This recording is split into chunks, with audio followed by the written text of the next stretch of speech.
Mrs. Hines? Here. Mr. Green? Here. Mr. Durbin? Here. Mr. Luke? Here. Mr. Harold? Here. Mr. Nation? Mrs. Richardson? Here. Mr. Winkler? Here. Mrs. Drucker? Here. Mr. Bettencourt? Here. Mrs. Lamy? Here. Mr. Hersey? Mr. Breaux? Here. Mr. Kuzan? Here. Thank you very much. We're going to dispense with the invocation of the pledge as that was done in our previous meeting. Do any board members have any visitors that they would like to recognize?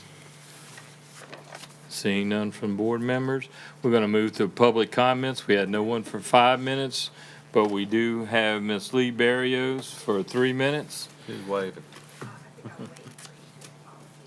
Okay.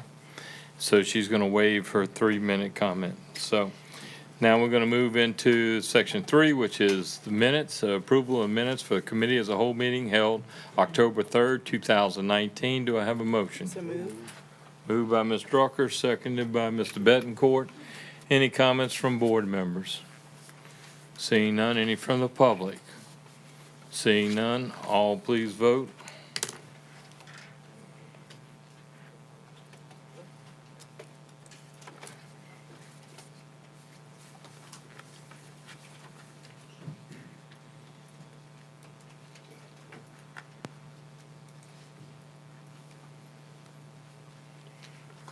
We had 11 yeas and we had 1 abstention, and someone's not here, No, Ms. Page. and Ms. Page. So, all right, passes 11. All right, agenda items, we're going to go to consideration of revisions to school board policy section E. Mr. Javier. Thank you, Mr. Derman, and just a little preface here in the way the items are on the agenda so that you know what order we're going in here.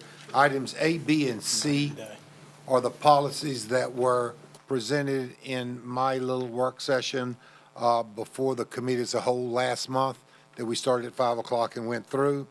And then the second, D, E, and F would be those policies that were addressed by the committee established by this board consisting of Mr. Nation, Ms. Richardson, and Mr. Loop. So with the first item is consideration of revisions to policy, school board policy section E. That is on board docs for you. That does include 2 policies, school and student safety and emergency crisis management. And we would need a recommendation on these to move forward. Okay, so is there, we have a motion from Ms. Hines, second by Ms. Richardson. So I think it may be best that we queue up, please, in case there's quite a few people asking to be recognized. You can keep track of it. All right, so is there any questions or comments from board members regarding this policy? Ms. Hines, did you? No? Okay. So the motion is to approve? Yeah. Yes, ma'am. Ms. Richardson. Okay. Mr. Jabbia, would you mind explaining what you did for me? Just explain to the public, if you will, just what the revisions were, because wasn't it definitions that were indicative of the legislation? And that's in another section. That And I is- will when I get to That's, that. okay, Section E is school and student safety and crisis management. okay, my apologies. That's okay. When we get to that, I will though. Okay, so there's no other comments or questions from board members regarding this particular policy? And the motion is on the floor to approve. Any comments or questions from the public regarding this policy? This Seeing none- section, Mr. This Dunn. section. Yes, sir. Okay, so we're going to take them section by section on the votes. Yes, sir. So let's come up for a vote on this, This is section E. section E.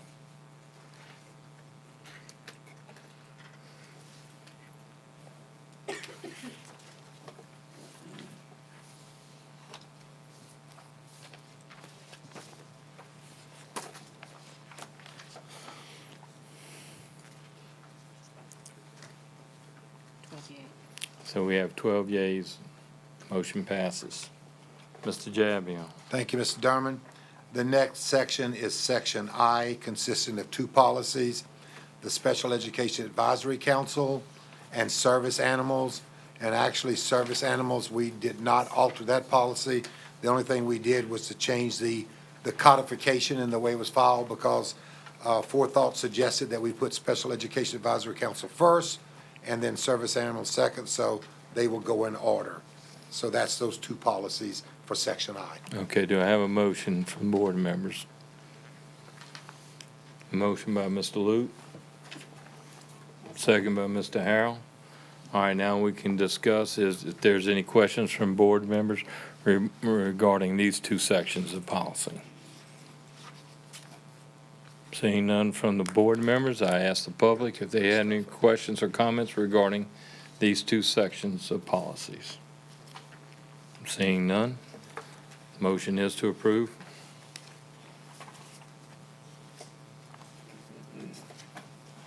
Keep that there.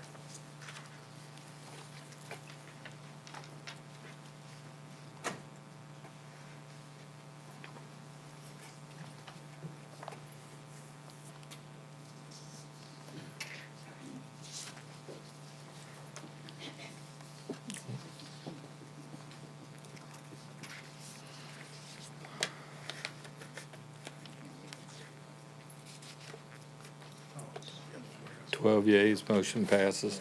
Mr. Javion. Thank you, Mr. Derman. Our next section is Section J, and that includes immunizations, which we had a policy on immunizations, but there were some changes in the legislature this past session, so we made those changes. The other one is behavioral health services for students. We made changes to that, and the only thing that we did to that policy was definitions that was required by the state that we put in there, and that's the only thing that we did. We did not change the content or meat of our policy in any way. And then the third one is student fees, fines, and charges, and we had a policy on that, but the state had required some different things, so that policy was expanded. So we're asking for approval of Section J. Okay, do I have a motion to approve for Section J? Moved by Mr. Bettencourt, seconded by Ms. Lamy. Any questions, comments from board members? Mr. Bro. Thank you. Mr. Javier, could you explain to me on the immunizations, that last clause and the exceptions? Because it says, you know, up to that point, I'm reading through it and it says, great, we need to have immunizations. If they don't have immunizations, they shouldn't attend school. It's a safety issue. I mean, we have some people who have immune deficiencies. They're obviously not going to get their immunization. But if they just refuse I mean, there's a lot of misinformation out there about immunizations. And if they just refuse, then we pretty much let anybody refuse for any reason. I mean, the last sentence says that they can be exempted if they get a written dissent from the student. I mean, this could be a kindergartner say, I don't want shots, or his or her parents. So basically, that kind of destroyed the whole policy, because anybody can refuse and say, I want an exemption. There's no recourse. And that's state law. They have the right to not take an immunization for whatever. A student, could we just replace R with "and" at least have the parents involved? I'm not so sure. Is that, Amy, do you remember from the student? I believe that the dissent, it's if the student is of age, then they would be able to dissent on their own, but Could it be further clarified to that extent? I'm not And his or sure. her parents or guardians, I mean, legal guardians should be included, right? Yeah, if it's okay with the board, if you would approve it as is, and if the state law allows us to make that change, then we can make that change. Is that okay? Okay. And It you know, just, if you I read- mean, you go through the whole policy and then it just, I know. throw it out. Of course, the last thing that we have in the policy is the exclusion from attendance. If something breaks out and you haven't had it, then we can exclude you. I think this is a perfect opportunity to have a virtual school. And if they refuse immunization, then they can take their courses online. I understand. Okay, Mr. Rowe, you're finished? I have another question, Okay. if you'll indulge me. Sure. It was on another policy, and I'm trying to look it up. I don't really remember which one it was. Hold on, it was the last one. Oh, student fees. My concern is there are plenty of opportunities here for people who cannot afford the fees. I mean, if they're on SNAP, or if they're on school, subsidized school lunches, there's numerous opportunities.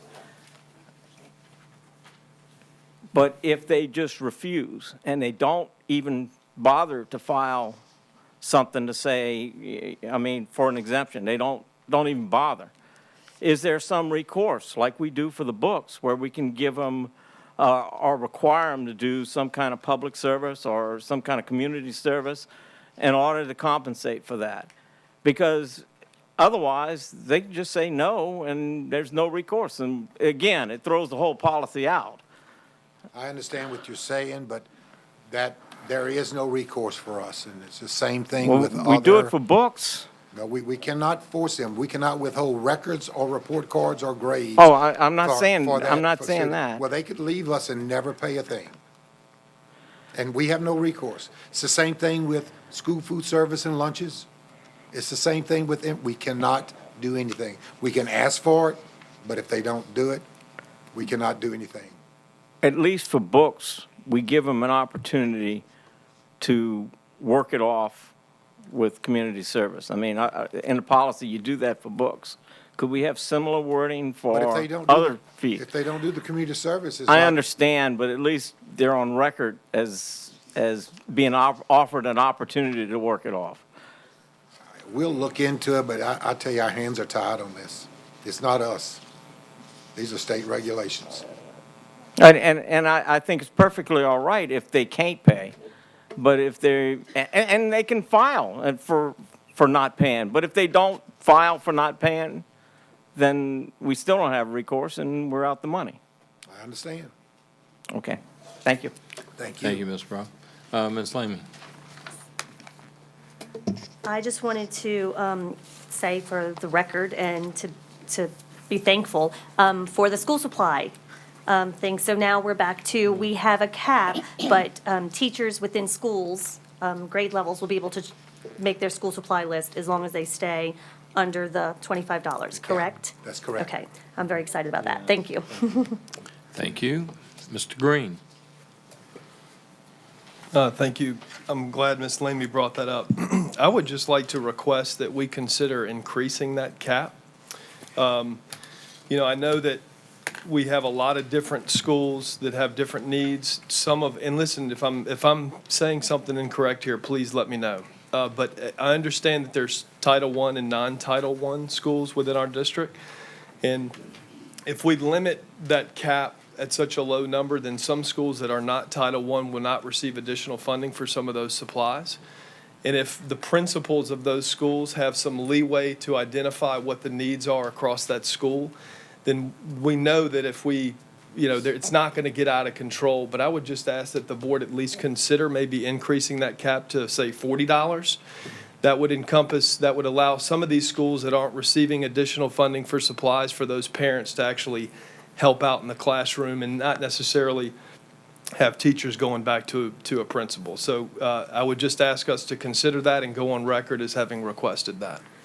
Thank you, Mr. Green. And yes, we're going to look at all those things. What we did here tonight, since school has already started, is we asked you to adopt what's currently in place, which was the $25 cap. The law and the policy requires us to evaluate this each year and come back to the board what our plan is for next year.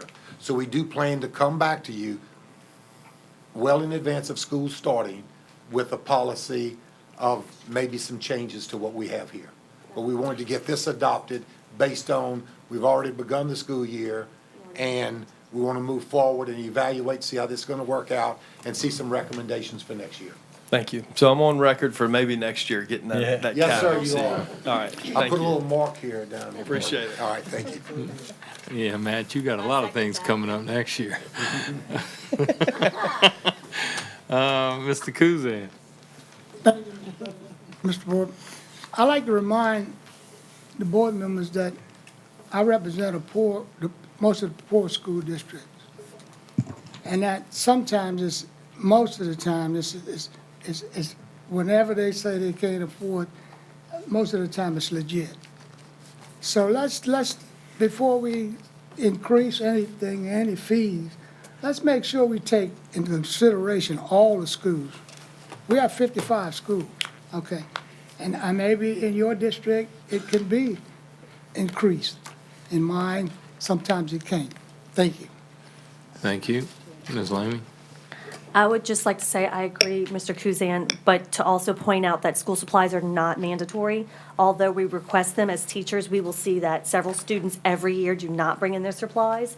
And because they cannot afford it, no matter, I've taught at several different schools, and the teacher usually, we either have a school bank that we can pull from, or the teacher gets it. So I just want to say that I do agree with you for certain schools, but I also know that they're not mandatory to bring them, to still come to school and participate and get supplies. And I think what we're going to bring to you is going to be a compromise that'll take into both sides of that.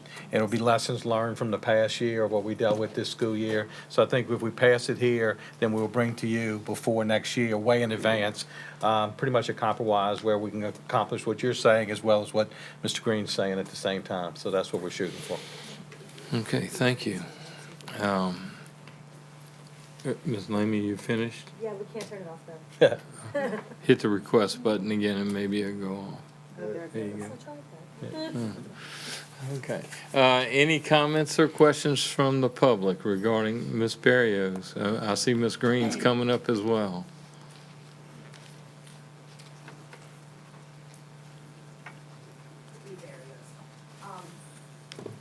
Keep me off. I got you. I have some of my opinion questions, and again, based on the fact that I was a parent, I was a teacher, and first of all, I think you all need to remember that the state is supposed to provide a free and appropriate education for students. That's what public education is all about. We're lucky in St. Tammany that we do have a lot of parents that could well afford. They could well afford to send their kids to private schools, but. And it is, you admit it, you cannot force a parent or a student to provide these fees or to return the books if they get lost, which happens with kids. They get torn up and they get lost. But, so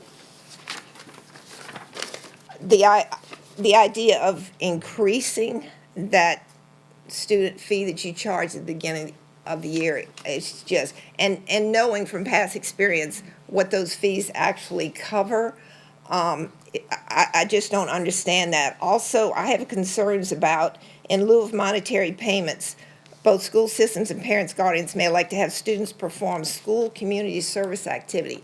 We have a huge problem with bullying, and to me, this is setting a student up to be, if a student who really has very little control over any of this, they're kids. And we're talking about a small amount here, even with the books, really. To expect them to do community service, you all have to monitor this, or somebody has to administer these things. Do you really want to do that? I know when I was teaching, nobody touched it. Nobody wanted to do that. So it just, we did our best as teachers to do our inventory, which is a pain in the neck and all that, but I recommend that you drop that out of there. I also have a question. Let's see. I don't understand why under definitions you've got fees, then you have curricular and co-curricular activities and extracurricular activities, but there's nothing in this particular policy that addresses those extracurricular and curricular activities. So I'm not sure why that's there. And I think you have, correct me if I'm wrong, don't you have a separate student activity fee policy, which I'm guessing that covers those things, right? So I'm just wondering why that's in this particular document if it isn't addressed. And one more thing I wanted to say too about the money situation. you're lucky to have so many parents and PTAs that go out and work to make more money for your schools, to donate for the schools. So just even, to me, the idea of piddling over how we're going to make students pay this is just beyond to me. So those are my recommendations. Thank you. Thank you, Ms. Barrios. Ms. Green? Debbie Green, President of St. Tammany Federation of Teachers and School Employees. I just want to commend you for revisiting the fact that teachers can now decide on what supplies they want to have in their school supply list. It means a whole lot because I know for a fact that they were being asked to get supplies that they really weren't using, and it was a waste for themselves as well as for the parents. They were what they would end up doing is swapping off supplies, but kindergarten teachers were getting supplies that third grade teachers were using. So they would give the third grade teachers supplies rather than things that they needed for themselves. So allowing them to get the supplies they needed for their classrooms, this will help them to utilize those supplies better. And they can also keep the cost down, because if you're buying supplies that you don't need for your class, well, the parents are buying supplies that they don't need for their classrooms, it really is a hardship on parents. That would be a money saver in itself. Whether it's $25 or $40, if it's going to the right things, it really helps the teacher, it helps the parents, and in the long run, it helps the child, because these are things they need for their classrooms. So thank you for reconsidering this. Good evening. Thank you, Ms. Green.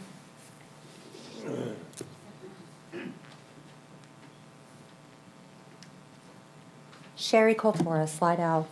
I know this year we had a group of parents and teachers who got together, and citizens kind of filled the request of teachers if something they needed was not filled on the list. I agree that we should not require parents who can't afford or try to pressure them into doing something that they can't afford when they're feeding their families. Some of these families are doing the best they can. We certainly have a lot of money coming in taxes and stuff. So to put some kind of language in our policy that pressures parents to go out and spend more time earning more money to fill needs that they can't fill anyway, and it puts a shame on them. I've been that parent. I've been that single parent who couldn't afford fees and stuff like that. So I don't think that's a look that this parish needs to take on. Thank you. Thank you. So with all that being said, where are we at with the motion? I think the motion is at $25 and, The motion was to accept the policy. the motion was To that section, it's already section been, J. the motion's been approved to accept the policies. Okay, that's not what we're doing. Okay. I mean, I think we're talking about, like, all of our policies, they're all a living document. So, I mean, as we come back, if we realize that there's an issue, we can come back and readdress it. Exactly. And then still, we're gonna look at the terminology that's used in the collection of the funds or possible collections before it comes back to us at the regular board meeting. Is that correct, Mr. Javier? That is correct, yes, So sir. that if it needs to be extracted or something else added, then we can visit it next week at the regular board meeting. Yes, sir. Okay, thank you. So the motion is on the floor to approve. So please vote. Okay, thank you.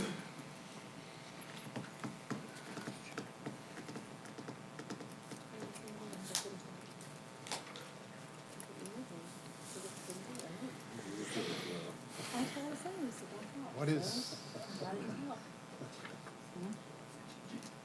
amended?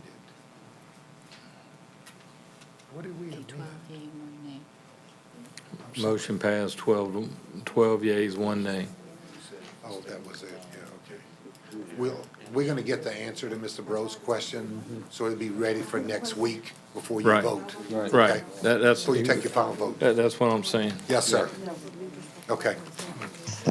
Okay, item D, consideration of changes to school board policy, file BCBD, agenda preparation, dissemination, and procedure. Mr. Jabby or Ms. Heinz? I think Ms. Heinz wants to make some comments. I mean, Mr. Nation was the chair. Mr. Nation was I asked Mr. Nation to chair this group. You know, these were 3 policies that some board members had expressed needed changing in the beginning of the year. I think we started this process in either January or February. And so Mr. Nation chaired that work group. Mr. Loop and Ms. Richardson were on that group, and they've completed their work now, and they would like to submit these next 3 policies for us. The first one is on agenda preparation, dissemination, and procedure. Mr. Jabbia, do you have any comments you'd like to make on that policy?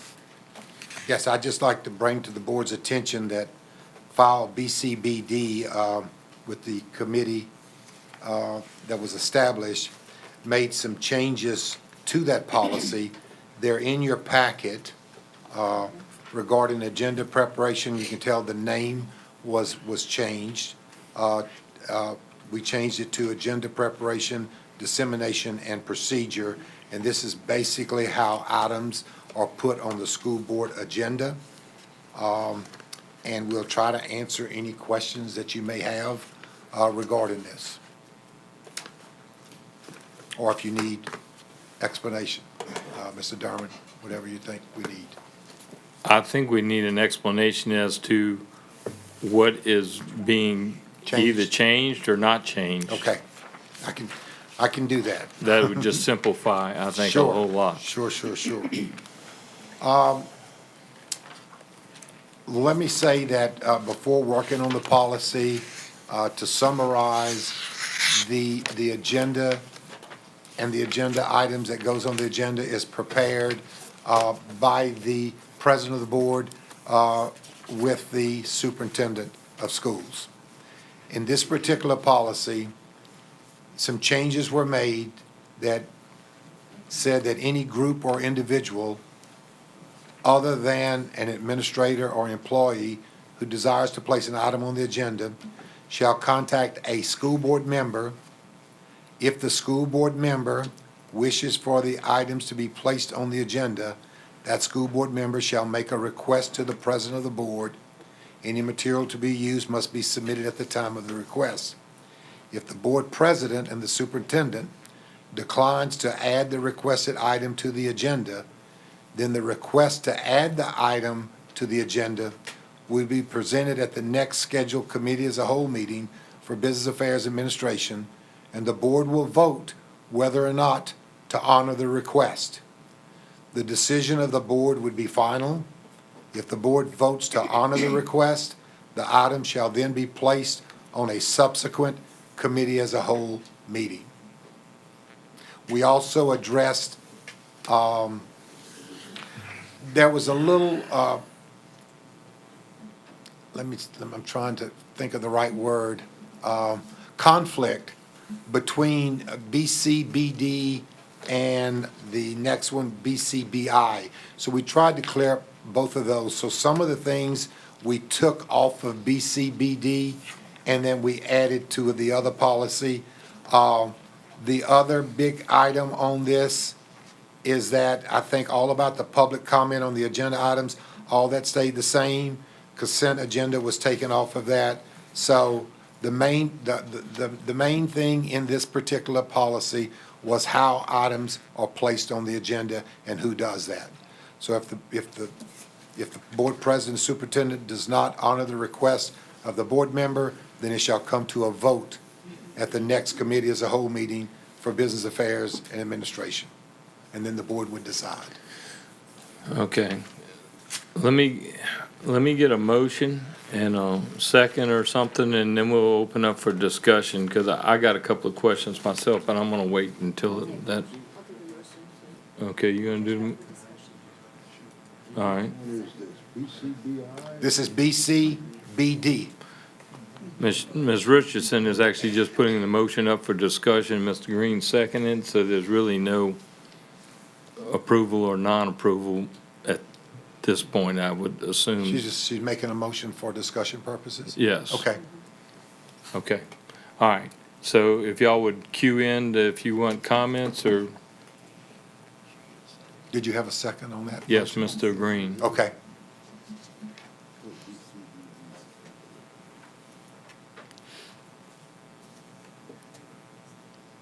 Okay, Ms. Richardson. Just in listening to what's been said, I just feel the need to clarify on the, let me get to the right page. When we talked about a board member wanting to put something on the agenda, if the board chair does not allow that to be put on the agenda, then it would be placed on the next committee as a whole meeting, my understanding, Mr. Jabby, and I just want to make sure I'm understanding this right, because at that point, let's just say I want to talk about providing water bottles to students, okay? I can come to the committee holds a meeting tonight and say, this is what I want to talk about. It has to, in essence, get a motion to discuss and a second, correct? Yes, Or ma'am. you're saying it's a vote to move it to the very next meeting? The vote would be to whether to add it to the agenda, Okay, to a subsequent agenda. So you would need a motion and a second, and you would need a majority vote for that particular item to be Okay. added to the agenda. It would not be added to that agenda that night, but it would be at a subsequent committee as a whole meeting, and it would be the appropriate committee as a whole meeting. That's why we didn't distinguish which one, Right. depending on what the item is. and having been on this committee, I guess I'm just taken back just a little bit by that, because if the board chair said, Ms. Richardson, you don't get to talk about it at this committee as a whole meeting, my understanding was it would be placed 30 days later on the next committee as a whole meeting. If, for some reason, I said, this is what I want to talk about, as I've done before, and then if the board is interested, then someone on this board has to second it. They have to, in order for it to be discussed. And that was my understanding, was that it was just being placed on the next committee as a whole meeting. And if the board said, we don't want to talk about it, then it's dead in the water. I have to professionally bow out and accept that this board does not want to discuss the matter any further. But to push it yet another month, I don't think that was the intent, because that's a bit of a surprise to me. And to give some history, I am the one who initiated this policy, so I'm just, that's why I'm acutely aware of what's going on here. I don't know what the misunderstanding was, Ms. Richardson, because I know we were very clear that if the president decides and the superintendent decides not to put the item on the agenda, Right, on that then we next have to place an item on a future agenda Yes. to see whether the board wants to put that item on the agenda. You cannot discuss it that night Is that the correct? because it's not Okay. on the agenda. Yeah, Okay, and listen, it's been a while. yeah, I understand. So I just Yeah. want to make sure, when I heard you say that, I just wanted to make sure I was, because I guess I was processing it just a little different. So I do, thank you, Mr. Loop. I appreciate It it. doesn't have to be like, if in the course of setting the agenda for a board meeting and you're denied, or somebody's denied the opportunity to put something on the agenda, if the agenda hadn't gone out for that month, then Right. the item could be placed on that month to I see gotcha. whether it'd be voted I on or gotcha. not, okay? And then the only other thing I just wanted to bring up, I know you had mentioned public comment, and none of that had changed, it just kind of rearranged. I did have a constituent call me today and say, hey, are you guys removing the 3 and 5 minute public comment? Is that a different policy? Is that That's- somewhere? That's coming up in the next, but we didn't remove it. The recommendation Okay, from 'cause from I the was like, small committee no. was not to change that. Okay, I was I'll like I review said, that when we get to that one. That's it. Very good. Actually, it's the next one, Okay, when I BCBI. scrolled down, BCBI. I got it. Okay, thank you. Okay, thank you. Ms. Hines? I wanted to make a clarification. Ms. Richardson was assuming or stated that if she wanted the water bottle issue discussed, there was no way to have that done at the meeting. Well, we do have a mechanism already. Right. But it takes a unanimous approval to put that on the agenda for that meeting. So there is a mechanism for that already. Correct, and it requires a unanimous vote if for that night, right. And that is also state law, right? That's my understanding, yes. And I think that's even, you articulated that in the policy. Okay. Mr. Derman, you said you had some comments, and I'm going to let you go ahead. Well, yeah, where I was going to was looking at the unanimous vote it would take to open up an agenda item. Then, in many of our agenda settings, the items that are placed on our agenda are basically vetted to see that they're actually board issues that would come before the board, and the board would have authority in which to oversee or have a ruling on that particular item, that it's in our domain. That's part of the agenda process that takes place, and that it comes before the board. If it's a item that should be addressed through administration, it's addressed in administration as opposed to the board taking action.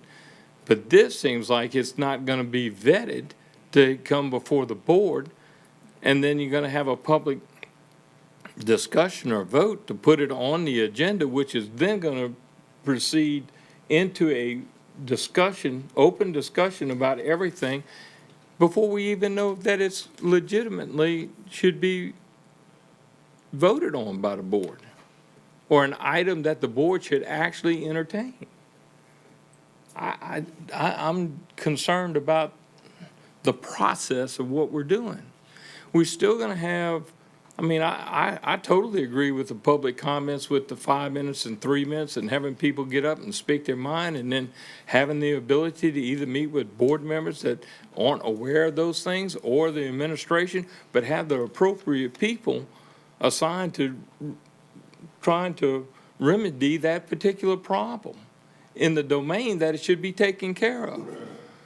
If somebody comes to us and says, hey, I got a bad teacher in 3rd grade at whatever school, a school board member doesn't have the ability to go out there and go figure out whether or not that's a good teacher or a bad teacher. But here again, it could come before the board underneath this process if enough people vote for it. I think we're opening ourselves up to something we should not be opening ourselves up to. That's just me. Anyway, that's my comment. Mr. Betancourt. Thank you. A few years ago, I think it had to do with the first outcry of Eureka Math or whatever, but there were some people requested a meeting and it wasn't going to happen. But we were of the opinion, several board members, that if 2 board members requested, I think in a special meeting, that the request was granted. There was no questions asked, and the special meeting had a particular agenda item. And I don't remember if it was Robin, but myself and somebody else requested, I think Beth might have been president at the time, not principal. So, but this seems like it changes it. Like if there was an issue, an outcry from the public out there, and 2 board members would no longer be able to request and be granted a special meeting. So this presents, if that wipes that scenario out, this is a problem here as far as I'm concerned. And then on the water issue, we always have water back there in the little refrigerator. Ron, I think maybe, when you look at some of these, the president had, if there was an issue that the public wanted to converse with board members, that we form committees, and that the president or whatever would appoint certain people to those committees and then hold another meeting or something with the general public to see where that issue falls, as opposed to being inside of a regular board meeting. Because you don't have, when you're talking about going to a forum like you're talking about, you had 2 or 3 board members. You didn't have 8 of us to make a quorum. But yet, we're sitting here with a quorum, with this being presented. I just think, I have a problem with it as well. I just think we're getting the horse before the cart, or the other way, the cart before the horse. And I think it's apples and oranges. Whatever that is, okay. Mr. Betancourt, as we're talking about maybe a special meeting, this is putting items on the agenda of a meeting that's already Correct. scheduled. And that's what I'm trying to say. I think the special meeting is where we have 2 or 3 board members that may attend a public session, but we're not really voting and taking action on it, but we're collecting information and bringing that back to the full board for further discussion. Yes. That's a different element than what we're talking about, basically having a sitting board in front of, with public discussion on something that is brought before the board on an agenda that may not actually be an appropriate item for the board to actually discuss and take action on.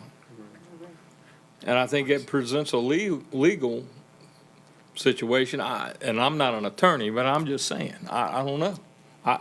To me, the old way has worked good for the 20 years I've been on the board, or 18 years, or whatever it is, and I'm good with it. And I've never seen us not get something done.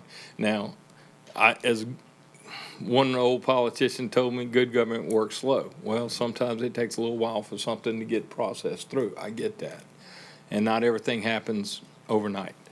So with that being said, I'm going to go, Mr. Betancourt, are you through? Well, I had another question. About the water? No. Okay. Now you made me forget the question. Want me to come back? Who came up with this? This was a little committee that formed? You said, Vice President Nation sat as chair. Okay. I believe Ms. you don't have to Richardson. name names, but it was a committee. We may end up Well- recommending this go back to the committee and look at this again, you know? That's all I got. I just, okay. I accidentally canceled, and so I'm at the bottom, but I really am next. I just wanted to say, I Are understand. you sure? Yes, and Shelton knows. I just pressed cancel. I pressed microphone, and I meant to cancel the Yeah. microphone because he started talking again, but then I accidentally pressed cancel. Yeah, Whatever. okay, sure. It was. And just for the record, I voted no on the policy thing because I wanted to say one thing, and Mr. Ron told me, just let us vote, for goodness sake. So I said, well, then I'm voting no, because I can't say it. So I just want to let y'all know that. Okay. Okay. I do agree with what you said about the whole teacher thing. Like, we're not in charge of personnel. That's not our place. I agree with that 10,000% and don't want to open ourselves up for that. But I think the purpose of this was to allow board members to bring things to the table that maybe our constituents are coming to us for. And instead of, if we are denied, then that's it. We're denied. And it has happened, and it is happening. And so I think the purpose of this is to allow us to bring things that are important to the people that we're representing. And I don't mean anything that is not in our jurisdiction, so to say, or we shouldn't have our nose in kind of thing, but stuff that maybe we're supposed to be bringing. So I think that's the purpose of this whole, why this whole group started, is my point. And I So it understand, might need to be I understand what tweaked you're to- saying, but sometimes when things start rolling downhill, it picks up steam and everything shows up. Right, so that's why I'm saying it may need to be tweaked, but Yeah. I don't think it needs to, Okay. All right, you lose sight. through? Yes, I Okay. am. All right. Guess I get to have my turn now, huh? Yes. No, I'm kidding.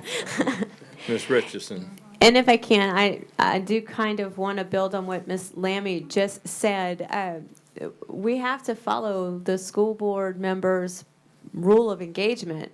If I have a parent that's upset about something to do with for instance, Ms. Lemaine, if it's in her jurisdiction, as a board member, I am obligated to give her a chance to rectify that situation. I can't bring that to you. I wouldn't want to do that. But the point is, and keep in mind, this is, as Mr. Jabbia clarified for even me tonight, this is to just seek consent from the board to put it on the agenda the following time, for the following committee as a whole meeting. It's not to go into full discussion. It's just to make a final statement to the board to see, hey, listen, is this something you'd be willing to discuss, and yay or nay? But to leave that decision, as Tammy's already indicated, to one person, and please keep in mind, Ms. Hines has been nothing but wonderful with me, so this has nothing to do with Ms. Hines. You have to think big picture. This is not about Ms. Hines, it's not about me, it's about big picture, down the road. Let's just paint a scenario, and we even talked about this in the committee. You know, if you had a rogue board member who is not, who had their own agenda and what have you, or perhaps they don't like you, Mr. Dermott, the board chair, and you God have something forbid. you feel very passionate about, you want to have that placed on the board, on the agenda, but you and this board chair just don't have a good working relationship for whatever reason, to get shot down, that is not what we would call an unbiased or fair playing field. So to give the opportunity for a board member to just say, hey, listen, I really do want to talk about this water bottle issue. Is this something you would at least give me? This is my last attempt to make this happen. This is a last request. It is not to open it up. It's not a legal matter. It is, I have to still follow, the central office has to be given the chance to do their job, no matter what. I can't involve the board if those steps haven't been happened. And that's just that's in our rule of engagement as a board member. So we can't violate that to do this. And we certainly wouldn't expect that to happen. So this, I'm hoping that'll help a little bit. Thank you. Ms. Hines? Thank you, Mr. Derman. Someone has to set the agenda. It's a responsibility. And right now, our responsibility for that person is the elected president of the board, elected by the board members. I've been the president in the past, in the years 2013 and 2014, and then 11 months of this year. There have been only 2 incidences that I can recall where there have been requests, and one of them was after explanation that a citizen needed to go through a board member, then that, came up, and that was worked out fine. And then the other one was a request that I explained why I didn't feel that needed to be on the agenda, and the person said that they respected my opinion, and so that's how that went. I wouldn't say that this is happening frequently, but. I apologize, she took it that way. I didn't. Well, that was what was stated. I wanted it clarified that it isn't happening. All right. And I personally think this new method of determining what would be on the agenda, and if there was, the president refused to let an item be on the agenda, is pretty cumbersome because, well, first of all, it's not timely, because if someone came and made the request, in, let's say, the 15th of the month, and then we didn't meet again until the beginning of next month, and then it got put on and asked to be voted on, and then it had to go to another agenda, and we really don't say that it's at, the subsequent mean the next. You'd have to clarify that for me. But, so I think it's cumbersome. So I personally don't like that method. And I'm not going to vote to accept this policy tonight just because of that way of dealing with the declining of something. Like I say, I don't think that's the best way, but that's how I feel about it. And I'm just expressing my opinion as someone who's dealt with this for a little while, Okay, thank you. Mr. Kuzan? Mr. Chairman, I'd like to call for the question. I knew you were going to do that. I knew that. Okay. Members of the public, yes, ma'am. Kathleen Canino, and I'm from Covington. For this policy, I think the constituent would come to y'all, and then y'all would speak with that person. You could point them in the direction to go if it's not something you felt was appropriate for y'all. And then if you felt like it's something, like say the ABA, I know maybe not everyone knew what it was. And so something like that, they came to you, then you could second that. But not everybody with me want to know about ABA. I think y'all are intelligent enough that you can tell the person that that's not the appropriate place and send them in the direction they need to go. But also that if it's something that we really feel strongly about, that we want heard, we shouldn't not be allowed to speak because not everybody agrees. Because not everyone is going to agree on everything. And so that's it. I just hope you would consider. And I agree, and that's what the public comments is for us to be told. But you can't answer on those, and so it's frustrating sometimes standing up here. We're not here for therapy. We're here because we want to be heard, and we would like a response sometimes. It's kind of frustrating when y'all are not allowed to speak because of, Right, it's a rules. one-way conversation. Right, correct, yes. So, But it also makes us aware of those issues that are concerns, and then we can address them in the appropriate way. And either through staff or through board action, we'll try to remedy whatever that may be.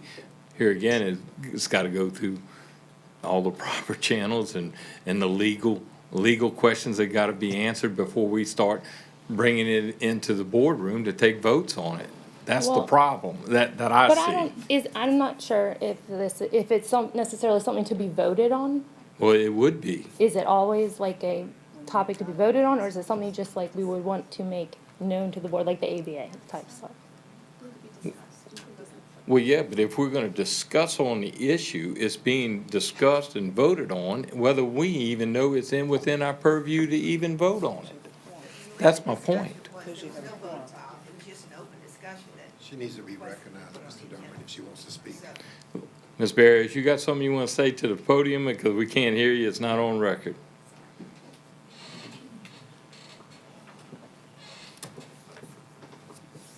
Sorry, the Eureka discussion that you had at the request of it being put on the agenda didn't require a vote. If that's what you're saying, that there's going to be a vote, you need a lawyer here, the whole bit. So I just wanted to throw that in there. But I do have a question. I printed out 2 drafts for this policy. Before I speak, which one is the one that you're considering? The one with all the underlines or the other one? The short version? I can't see that good. There was only one draft for this policy. Okay, I printed out 2 from the agenda, but There's two, there's a one that showed you the policy with the corrections, and then the next one shows without the corrections, what the final policy would look like, so it wouldn't be red and blue, it would be all black and white. okay, so you're looking at the short version now, is my point. In other words, They both the short version. okay. One has markouts. All right, then let me say this. One of them goes into, like the legislature does, where you have to turn in a comment card. Is that the one that you're considering? Because I wanted to address that. That's in both policies. Okay. That's in both the draft with the corrections and the final. Okay, then in that case, I'd like to address that, because having a lot of experience with that, you might want to reconsider, because that's a lot of trouble, and when you require someone to turn in a comment card, either at the very beginning of the meeting, or as Bessie does it, you can turn in a comment card at any point during the discussion on the item. The legislature, you have to turn in your comment card in advance. But people, when discussion is being had, things come up that people want to address. I just would avoid all of that comment card thing. It gets to be a pain.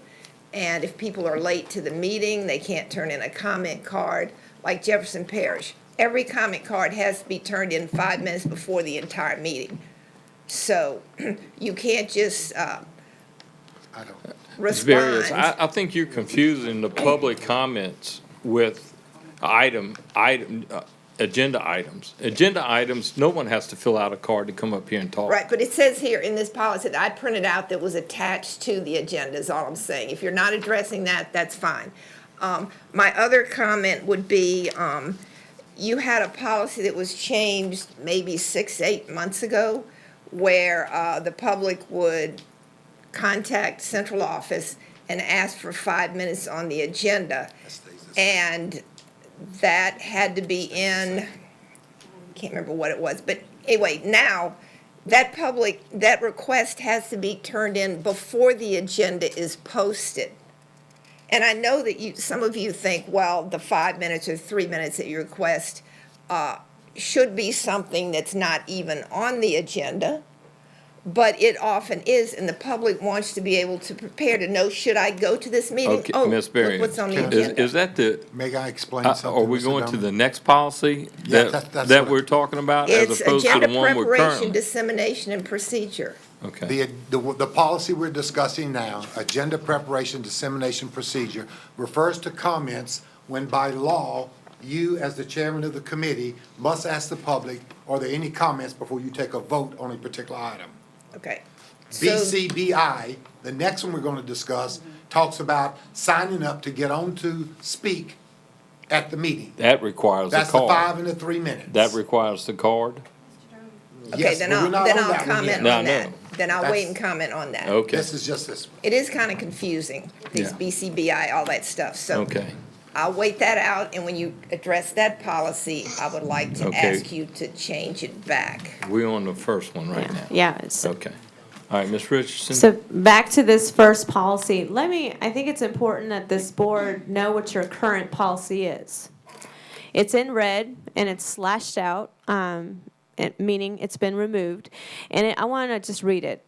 Any group or individual, okay? Any group or individual, keyword, individual, other than a school board member, administrator, or employee who desires to place an item on the agenda, not public comment, on the agenda, shall submit a request in writing to the superintendent no later than noon on the Friday preceding the next scheduled school board meeting. Any materials to be used must be submitted at the time of the request. I read this policy to you because if that is how we want to operate and we want to just keep it the same, I'm fine with that. But I need to, a lot of time has passed, and it's unfortunate that this much time has passed. But the reality is while I agree with Ms. Hines, this doesn't happen on a day in, day out basis, and I'm grateful this doesn't happen. But the reality is that it was a citizen, an individual, who is not any of these things in this policy, who indeed wrote the superintendent, who made a very specific request to have something added to the agenda as an agenda item. And it got turned into a complete misunderstanding about public comment.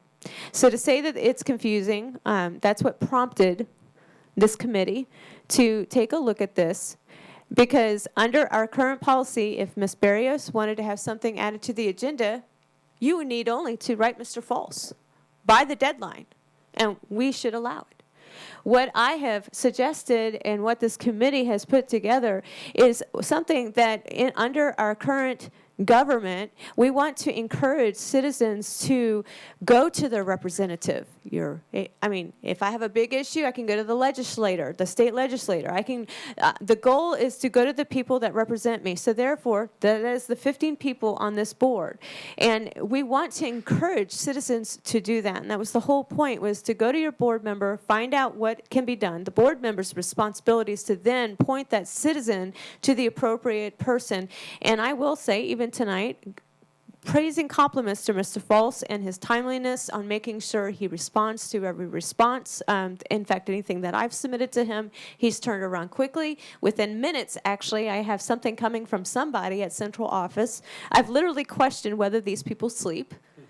Okay, so there is a protocol. So please understand, I am not criticizing the protocol, but your current policy did not get followed. And it makes us look really bad. And yes, it's rare. And I'm glad it's rare, but the whole point was to drive the citizens to their local constituent who represents them or someone on this board, and then go from there.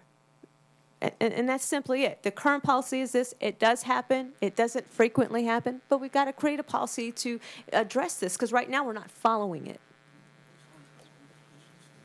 Okay, thank you, Ms. Hines. I only speak again to say that in that particular instant, Ms. Richardson, it was confusion because that person put the request, they said they were requesting time on the agenda, which that is partially why we're clearing up this next policy, because it had a section specifically that said time on the agenda. So we are trying to get it straightened up. Like I say, I just don't like that method of if the president declines in this particular policy. And so that's why I'm not voting for that. Just Okay. wanted to clarify. Mr. Bettencourt.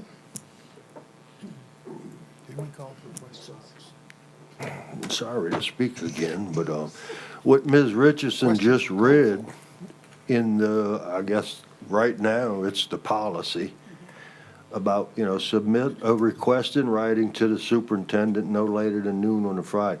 It says nothing about whether the superintendent has to put that on the agenda. It just says, if you want something on the agenda, send it to the superintendent, but it doesn't say, oh, well, he's got to put it on the agenda. So, I don't know, that's just a point that jumped out at me. Oh, okay. All right.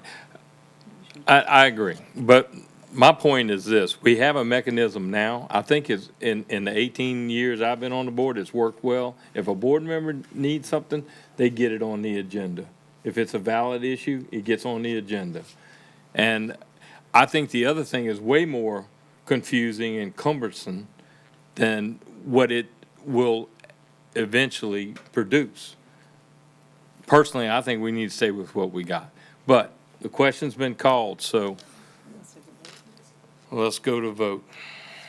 So the motion is, You already have. no, I just got a motion to discuss. The motion, oh, you have it. We have a motion to discuss, so now, and we discuss, so now I need a motion to either, okay, but I need to know where we voting, up or down. You need to make a motion to approve the new draft or stay with the old policy. If you don't approve the new draft, you automatically stay with the We need a motion for consideration of the revisions to policy BCBD, and you voted up or down. So moved. Okay. Moved by Mr. Bettencourt. And seconded by Mr. Winkler. A vote yes is to approve the amendments to the policy. A vote no is to stay with the current policy. Correct, sir. Is everybody good with that explanation?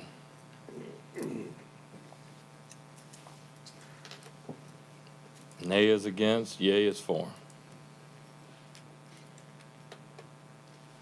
3 yea, 10 nay. All right, we have 3 yeas, 10 nays. Motion fails, so we stay with the existing policy. Mr. Javier, next on the agenda. Yes, sir. All right, the next on the agenda is file BCBI, and it's called School Board Meetings. What was changed was we took off all of the language about public comment on agenda items because that was covered in the other policy, in the original policy. And what we did was change the item. It's in the third paragraph, says request for time during the meeting. So we tried to be pretty specific that this was time during the meeting, and it tells how to go about getting on the agenda to speak for 5 minutes or for 3 minutes. And I can read that to you if you want me to, Mr. Derman. You tell me. Please, that way the Okay. public can hear it. Okay. Individuals or group requesting time during a school board meeting may be recognized at the beginning of each meeting. In order to request time, the individual or group shall submit notification to the superintendent by noon on the Friday preceding the next regularly scheduled Thursday meeting, stating the matter that will be addressed. If the request is from a delegation or organization, a spokesperson for the group shall be designated and comments before the school board shall be restricted to the person designated. All persons requesting time shall be limited to a 5-minute presentation. In addition, citizens may sign in no later than 15 minutes prior to a scheduled meeting and address the school board with a 3-minute time limit, at which time they may be granted authority to speak. Okay, thank you. So I need a motion to accept, second by Mr. Luke. Discussion by board members. I guess we can key up if we're capable of doing that. We hadn't got that far yet. I was just seeing if we had school board comment yet. Any members, got any discussion? None, seeing none. Any discussion from the public? Ms. Barrios, surprise. May not seem like a big issue to you, but you're not the public. Your previous Yeah, I policy am. was. I get votes just like everybody else. I go to the polling booth, I vote, I pay taxes. I'm just like the public. Except you're up there, and I'm not. So, the agenda is published usually, without fail, on Friday afternoon. Sometimes it's Monday if there's a crisis or something, but typically it's Friday afternoon. However, the requirement to get 5 minutes on the agenda is by noon Friday. It used to be that you could put in your request on Monday before noon to be put on the agenda for 5 minutes. My problem with it now is that once the agenda is published, there may be something on there pops up that I didn't know, and I want to go to the meeting, and I might want to speak for 5 minutes. Okay, I would just ask that you reconsider, and then you put that deadline for Monday, or whenever you publish the agenda, the next day at noon, and that would be helpful. The alternative would be, because things come up and sometimes I forget, is to simply every week put it on my calendar on Wednesday, send in a request for 5 minutes on the next agenda, which I may not even need, so that's all. I would just request, the whole point of open meetings so the public knows what's going to be discussed and that they participate. So that's just my request. Thank you. Okay, and to one of your comments, you said that something is posted on the agenda. Well, anything that's posted on the agenda, you have the ability to comment on. 3 minutes. No, ma'am. It's open for discussion until we get tired of listening to you. Okay, now I'm confused. When you have agenda items, before every vote, you have to ask for public comment. Whenever we have a big meeting and there's an enormous crowd, we try to limit the conversation so that they're not duplicating themselves and that each person gets a chance to speak. And so we limit it to a certain time, but you can come back up. If you got something that you want to, another point's been made and you want to come back, you're not limited in our public discussion of an agenda item. The only time that you're limited in this is in the public comment section, where you write in for 5 minutes. Right. Or you sign up for 3 minutes. And that's what I'm addressing, the 5 minute, to speak on any subject, the 5 minutes. So you should know all of that by Friday. I'm just saying. And that's what I'm saying. There may be something published on the agenda. And you get to speak on that item. And it's too late for 3 minutes. You get to speak during the agenda item, Ms. Barrios. If it's on, just like right now. First of all, I get time for 3 minutes every time I get up here to speak. We have not started that clock since we've been having this discussion. Now, you know that. At least I do. I'm going to hold you to that, but I'm still asking that the deadline for the 5 minutes to speak on any subject, which has nothing to do with the agenda necessarily, but if someone wants that extra 5 minutes, it might relate to something that's on the agenda, but they don't know because it hasn't been published. Why not simply make the deadline for that after the agenda is published instead of before? That's all I'm asking. So how can we publish the agenda and put you on the agenda after the agenda has already been published? How can we do that? Okay, now I see what you're saying, and that's a Yeah. whole nother discussion. Yeah. Because if you call it an agenda item, that 5 minutes, which I thought you all said it wasn't an agenda item, and that's why you can't respond to it. Because open meeting says if it's not on the agenda and someone comments, you can't respond to it. I know, it's getting confusing. I'm just making a simple request. and I hope that you understand the consider it. request. It doesn't affect you because you're a school board member. It affects the public, though, okay? You don't have to make that request. I think And I I'm gonna understand remember where that you, about I 3 think I minutes. understand the point you're trying to make. I just don't think that's what, exactly what we're talking about in this particular policy and the parameters that it's placing. I think you're talking about two different things No, right no. now. Is it true that you have to have the request in by noon on Friday? For public Is it true? comments. For 5 public minutes. comments. For 5 For 5 minutes. minutes. On any subject? Is it true that the agenda isn't published until Friday afternoon? Correct. Correct. There you go. That's what I'm talking about. I would like So that how opportunity. how can we publish the agenda prior to you getting the agenda and then saying you want to make public comment? Then we'd have to change the agenda to put you on it. Right? No, you don't understand what I'm asking. That's okay. Okay, We understand the request. all right. Anybody else? Seeing no other public comments? Move to vote, please. This is for consideration of policy revisions to policy BCBI. Yes. Yea is for, nay is against.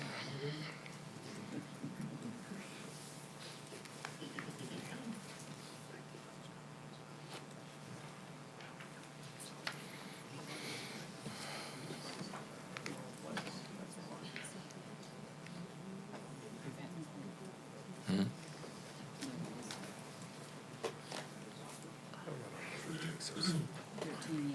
13 yeas, no nays, motion passes. Passed, okay.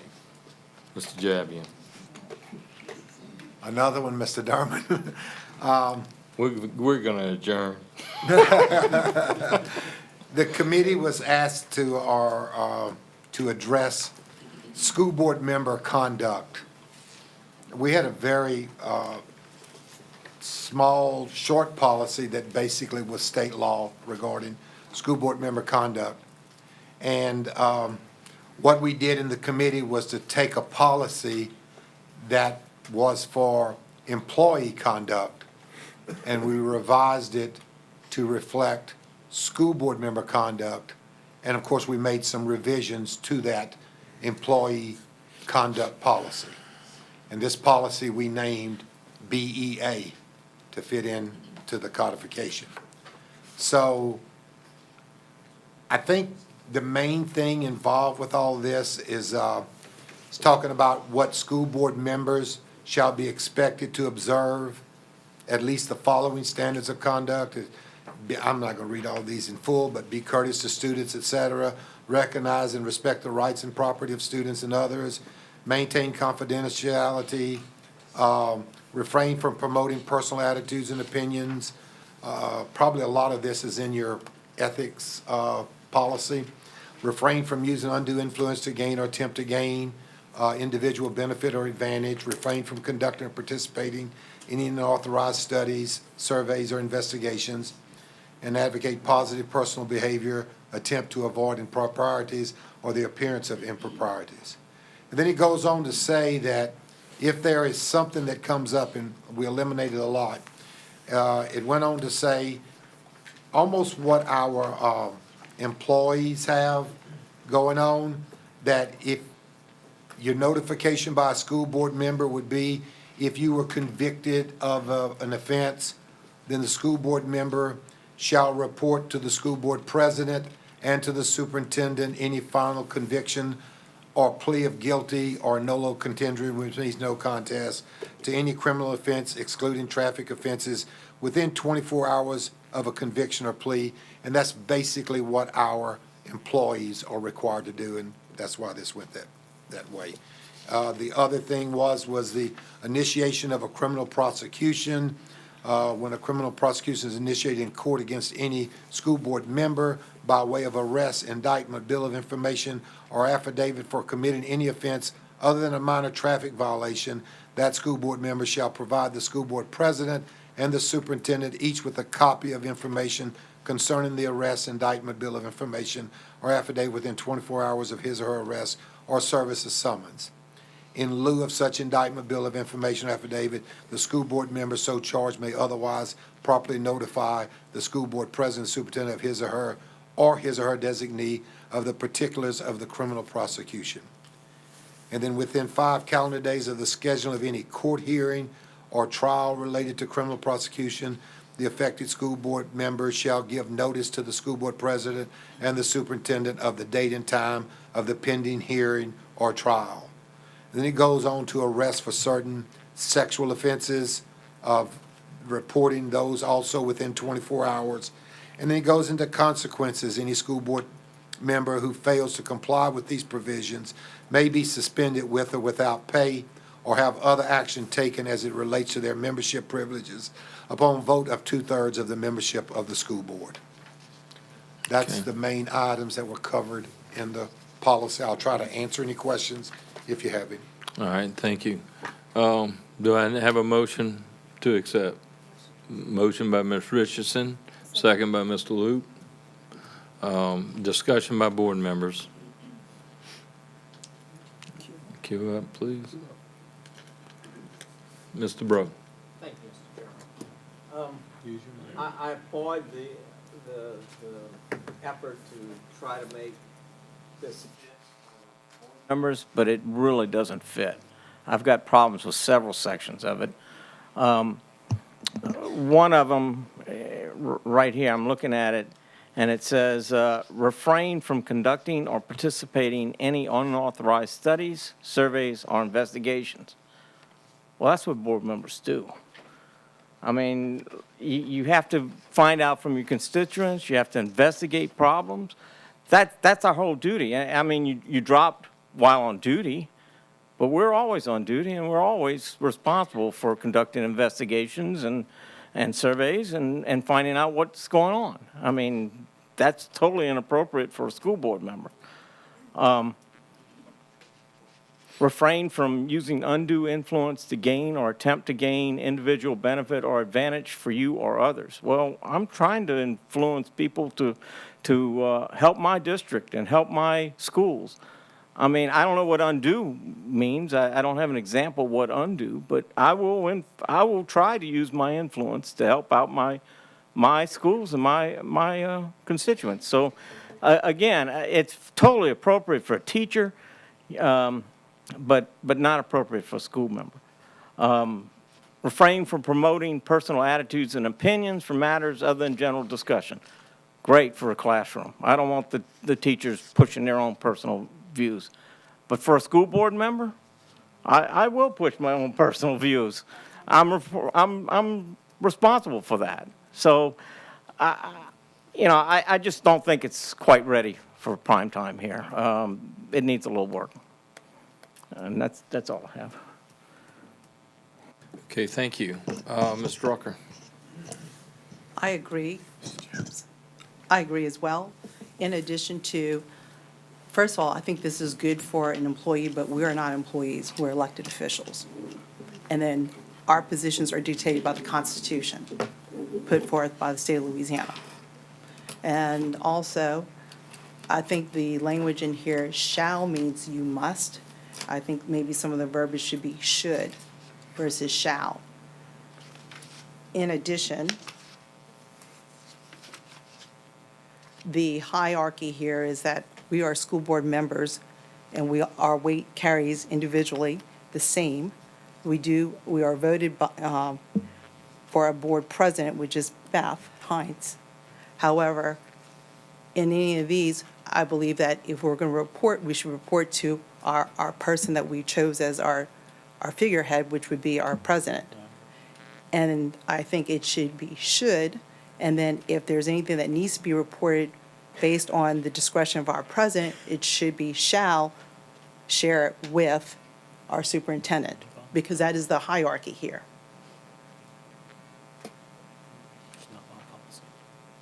I know. But again, looking through this, I believe that we probably need to bring this back to the committee to redraft this and take a look. In addition to, I think we probably should also talk to maybe LSBA, to maybe Danny Garrett or somebody up in LSBA, in Baton Rouge, to maybe another attorney as well, to look over this policy. I think for our school board members, we are all elected officials. So our constituents voted us in. We're not employees. So I believe that we need to take a look at in reference to what the Constitution says versus what we would like. And again, like I said, I believe this policy was tailored for employees. And again, I think it needs to go back to committee for review and also maybe consultation with maybe an attorney outside of our purview here. That's my comments. Thank you, Mr. Drucker. Well noted. Ms. Lamey?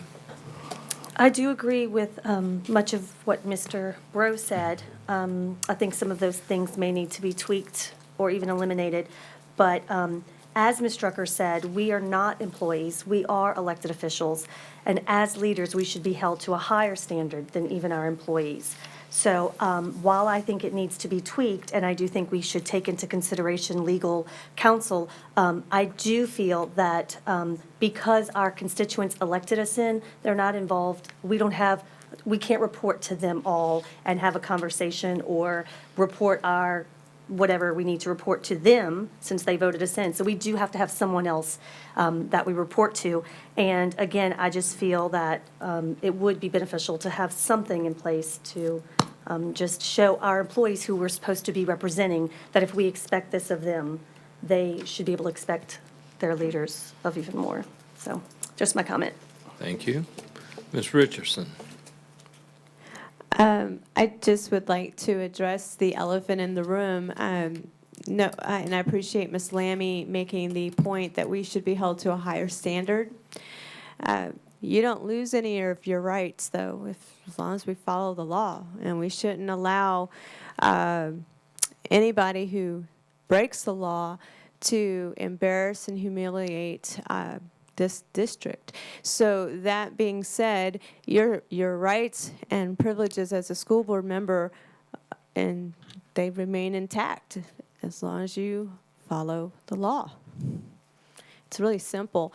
And we should be held to a higher standard than employees. So as elected officials, the other obvious note, and I apologize that this didn't get communicated, but legal counsel was sought because we are elected officials, so we have to make sure we've operated within the context of the law. So that was done, and that's one of the reasons this particular policy took a little bit longer. So it is legit. Thank you. Mr. Jamie? Yes. Just follow what Ms. Richardson just said. I was a staff representative on the committee. I didn't have a vote. It's not a recommendation from me or from our staff. And David Pittman at the time served on this committee also as our legal representative. And so these are recommendations from that three-person committee that's coming to you for approval. Okay, thank you. Sure. Ms. Drucker, you got another comment? I sure do. Also, in regards to the consequences, I don't know if that we actually have the purview of controlling those consequences that's stated. So I think you may need to check the Constitution, whether or not that violates the Constitution, is whether or not we can actually invoke those consequences as a board member or from this board.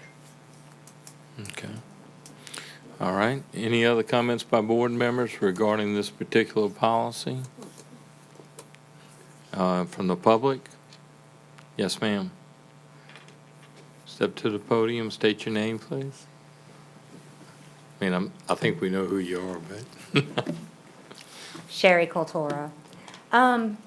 It seems like two policies are combined into one, like two separate issues. So, and if I am mistaken, please correct me. As far as the getting arrested and stuff like that,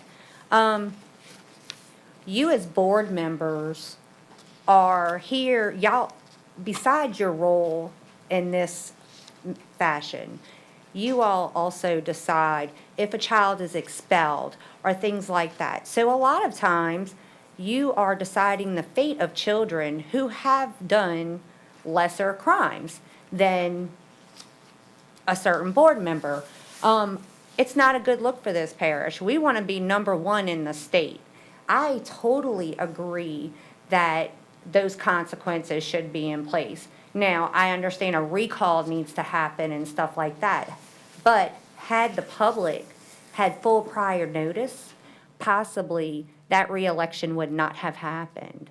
As board members, you are there to represent us, and you are the sum of us, basically. We want to be represented with class, dignity, integrity. That is what we want as constituents, and you just can't do it if you are breaking the law and being held to consequences by the law. On the other part of that policy, it sounded like the board members are not to be involved with their constituents. Is that what I'm understanding? It's kind of what it sounds like based on Mr. Bro's interpretation. It really does. And you all are, again, our elected officials. We put you up there because you're supposed to represent us in every manner. I don't like that those two policies are put together, because if you vote down on one, you're voting down on our board members' ability to hear our complaints and represent us appropriately. So I agree with the one, but I disagree with the other. And I ask that you vote this down and maybe come back to the table and rewrite that policy, because they're conflicting, in my opinion. Thank you. I understand your points, thank you. Ms. Barrios? Kevin, quick, start that clock. Yeah, try not to, yeah. Just getting late. I'll try not to confuse you this time, pure and simple. Oh. I wasn't confused. Oh, I'm sorry, I thought you said you were. No. Sorry, I was. I said you were I admit it, confused. every time I'm confused, I admit it. So this was obviously and admittedly a teacher policy that was converted to try to appropriate it. And there's some things in it that just aren't appropriate for school board members. Number one, you're elected officials, and number two, it goes without saying, because you have to fulfill the ethics requirements and the school board association and all that kind of stuff, but particularly refrain from promoting personal attitudes and opinions. That's why we elected you, based on your personal attitudes and opinions. But the other obvious thing is, this whole thing was started because we had a school board member who broke the law and didn't say anything about it. And it just so happened it was before an election. So just out of courtesy, anything other than, I think it says a traffic ticket, should be reported to the other board members or to the president. Otherwise, that could go either way. Maybe you find out about it and make a big deal out of it. Maybe you try to suppress if a certain board member does something. Put it in the policy. It simply has to be reported. That should be a given. And I hope you keep that in there, but that you look at this and take out some of the stuff that really should just apply to teachers. Thank you. Thank you, Ms. Barrios. Okay, any other comments from the public? I'm sorry, Mr. Luke. You're a board member, you got Thank special you. rights. You go right ahead. I don't need 3 minutes? Oh, yeah. I'm looking at what Mr. Bro said about a couple of these. I could see where I wouldn't mind maybe tweaking them, going back and meeting to tweak them a little bit. That does concern me some. So I'm a little conflicted on going yes or no on it this time. Okay, well then, why don't you give us a motion?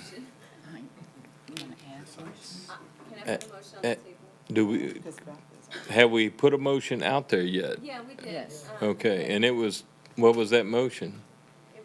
The motion was to present, this It policy was as is for. consideration of it, huh? No, I said to vote. Consideration of acceptance. Right. So I'll put a motion on the table to go back to the drawing board.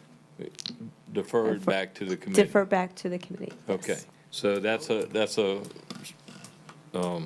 Or is that a sub motion? secondary motion. Who made the original motion? Me. She can. So that's why I'm saying Yes. I can modify. Yes. Okay, so I'd like to modify the original motion and recommend that we go back to the committee, because I do share Mr. Loop's sentiments, so. You have to Who have- made the You have second to have on it? approval of the second. Right. Mr. Loop, you made the second. So you modify your second for it to go back to the committee? Okay, all right. With that being clear, well, she made the motion, so she modified her original motion for it to go back to committee for further discussion. Okay? All right, so that is where we're going. I'm sorry, Ms. Heinz, do you want to speak? Well, I was going to just take out some language tonight. No, ma'am. Thank you. Thank you, Ms. Heinz. Appreciate your comments. Ms. Heinz, you're welcome to go ahead and do that and get it ready for the committee if you want to. Absolutely. But not tonight. That's fine. Tonight. That's fine. Happy birthday, Mr. Green. Yeah. Happy birthday. So we ready to vote? On the first motion, but it's amended to go back to committee for further discussion. Perfect. That's where we are. Put it out there for us. Ms. Heinz, be quick. I'm sure Mr. Nation's going to be thrilled. Well, he should have been here. That's all I got to say. We're voting yea is to send back to committee.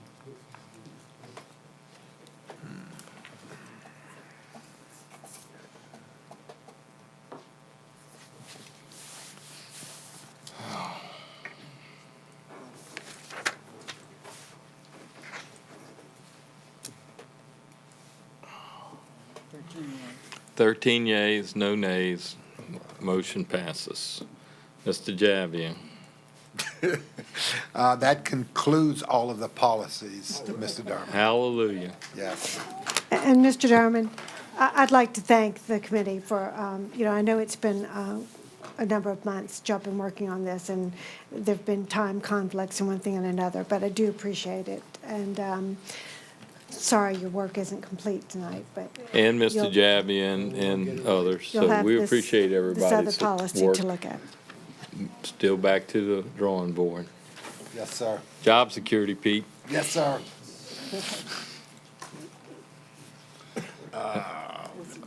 Okay, so you ready for me for the next item? Well, actually, you getting is ready to it do that? Ms. Heinz? Ms. Heinz, you want to go first, then Mr. Javier, Yes, and then yes.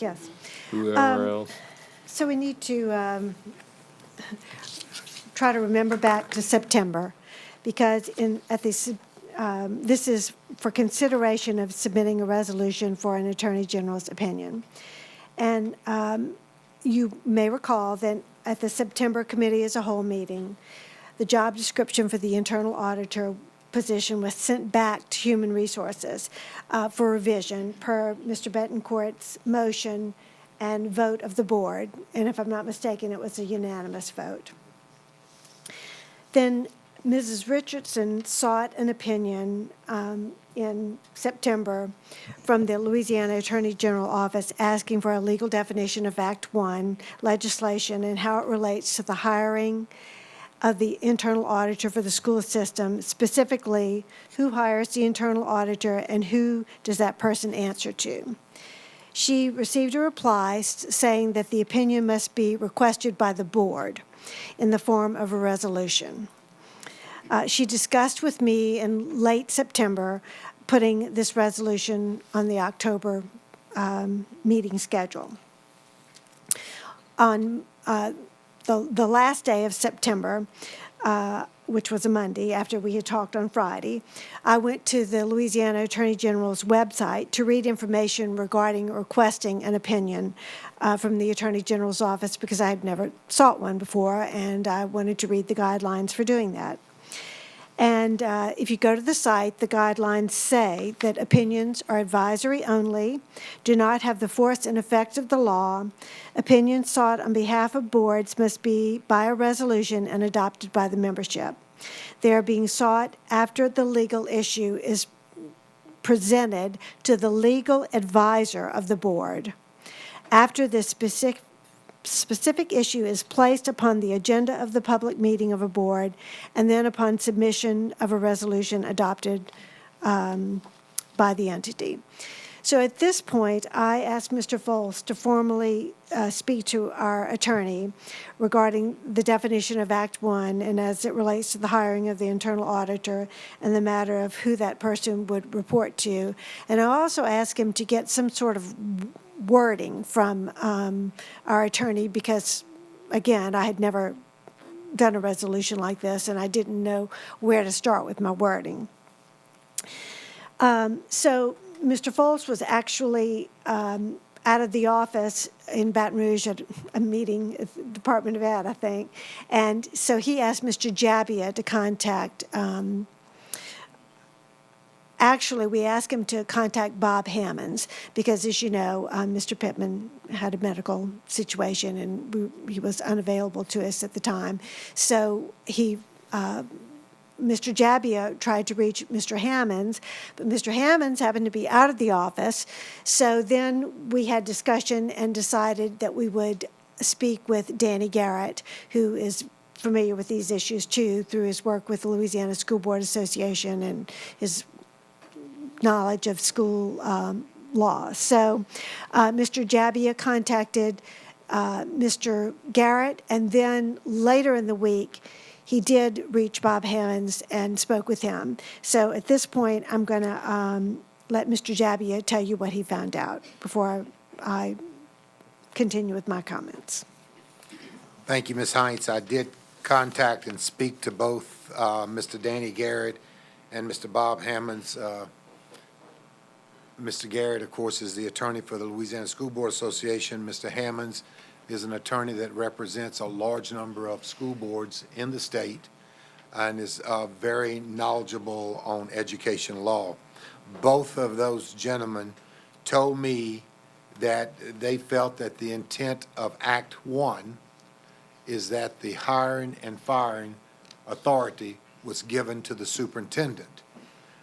Mr. Hammonds went on to say that that's what he advises his school boards that he represents, and to his knowledge, all school boards in the state of Louisiana are operating under that assumption, is that Act 1 did provide the hiring and firing authority to the superintendent. In addition to that, after I had spoken to both attorneys, we got a public records request for emails. And of course, we just don't, Lewis does the search and finds emails by keywords and stuff, but we just don't automatically just turn that over to the individual. We have to review every email or any public records request. We review every document because of confidentiality, things that may be dealing with students, et cetera, that we have to make sure that that's redacted before that's sent on. So in that process of doing that search, I came across an email that was from a board member to our legislative auditor in Baton Rouge. And the question was asked of the legislative auditor, who has the hiring authority for the internal auditor in a school system? And the legislative auditor said that is left up to the superintendent, has been given the authority for all the hiring and firing of all personnel in the school system. In addition to that, I did a little bit more research and found a document that we got back in 2012 from the Louisiana Department of Education directing school boards and superintendents. This is what came out of Act 1, and one of those items was that the superintendent has the authority for all the hiring and firing of all personnel. So that's what I found out through my investigation. Thank you, Mr. Jabbia. So after receiving that information, then I wanted to discuss with the board officers that I felt like it needed to come before the committee. So I missed the October meeting because I was ill, but I did phone the board officers, I think I don't know if I did it on Thursday and Friday or all Thursday or all Friday. I don't remember, but I did speak with the officers. And I also called Ms. Richardson to let her know that I felt like it was important with this knowledge and, reading through the Attorney General, knowing that if we do seek an opinion, that it doesn't carry the in legal weight, but it's just that, an opinion. So anyway, that's what I'm doing tonight. I'm bringing all this information to you all so that you, the board as a whole, can decide whether we want to seek an Attorney General's opinion on Act 1, specifically related to the internal auditor position and who they report to. Ms. Hines, I'm sorry. I think important to all of that, I did not tell you what they told me about who the internal auditor reports to. And without question, all of them said the board adopts a job description, and in that job description should be who that person reports to, and that board makes that decision. Okay? So Thank you, Mr. I forgot Yabby. to tell you that. So then, I went, back to Mr. Foles and said, all right, we're going to put this on the November committee as a whole meeting to make a decision whether we want to seek that opinion through resolution. And then I also asked him to bring the revised job description. So, I want you to know that those things, both of those things are on the agenda tonight. So that's where we are. Okay, thank you, Ms. Hines. Y'all summed that up pretty well. So basically, with this particular item that's before us tonight, we either need a motion to seek a resolution or a motion not to seek a resolution, in my opinion. So that we can move on one way or another here. An opinion on what? I'll go ahead and put it out there. I would like us to just as a board consider seeking the opinion of an Attorney General Regarding who the internal auditor reports to. Okay. Is there a second? It's fine. Is there a second for that motion? Let me, can I say something?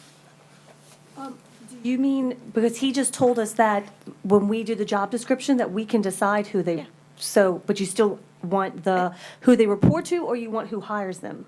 Who they report to. Okay. Yeah, who Got it. they Okay, report I'm just to. clarifying. Yeah, I Okay. think we need an objective outside Okay, opinion. and then my next question on that, before I second it, just real quick, is, does it cost us money to get an opinion? There's no cost to us. Thank you. I'll second it.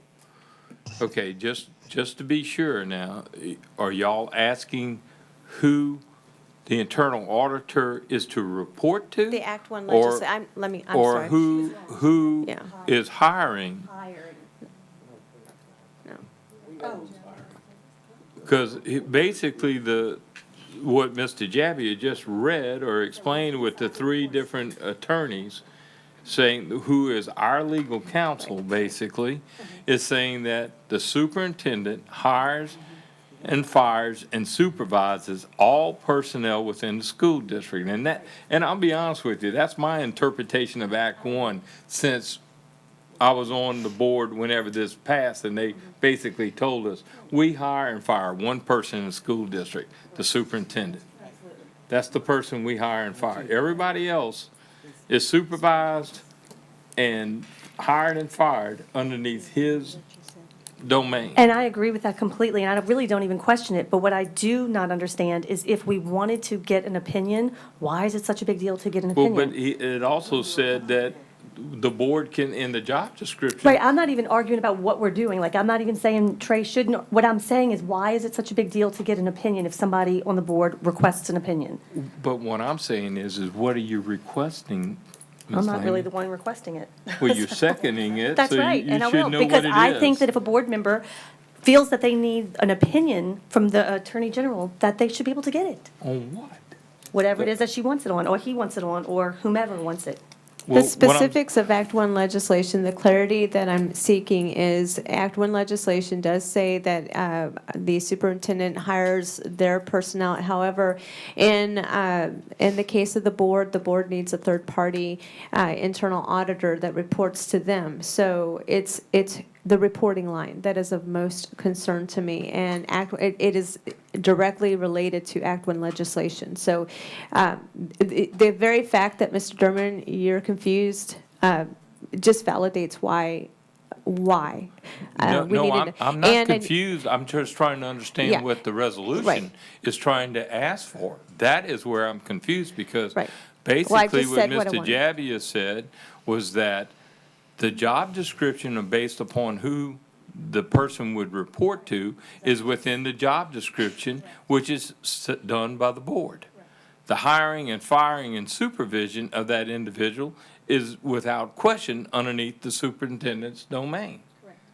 So, Right, and the request to the Attorney General and the Legislative Auditor was to seek the opinion of who should the internal auditor report to.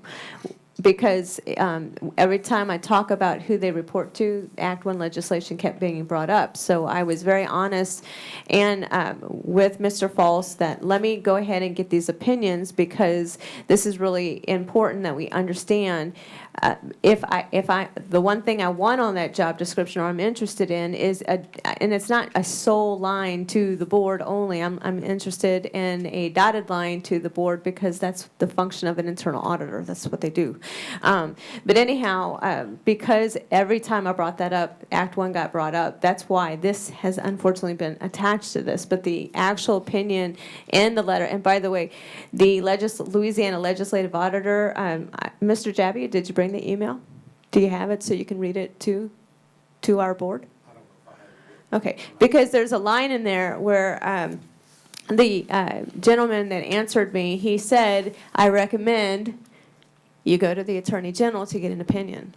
So he is correct. He said this is what it's typically been assumed, that this is what Act 1 means, but he also encouraged me to get an opinion from the Attorney General. So there is no charge. I just want an opinion. That's it. I want an opinion for clarification, because I think it's important that we have an external objective viewpoint, because, and I would like to see the opinions of Danny and such, because we have other school district, 3 top performing ones that all have IAs that report directly to the board. So again, I think there's some value to considering this. I know it's a sensitive subject, but I'm just asking for an opinion. That's all. Realizing full well by the temperature of this room right now, it's a moot point. But that being said, I would like to get an opinion from the Attorney General as to who the internal auditor, if hired, who they report to, and can there be a dual report line, basically. okay. Yes, sir, I would please. love that.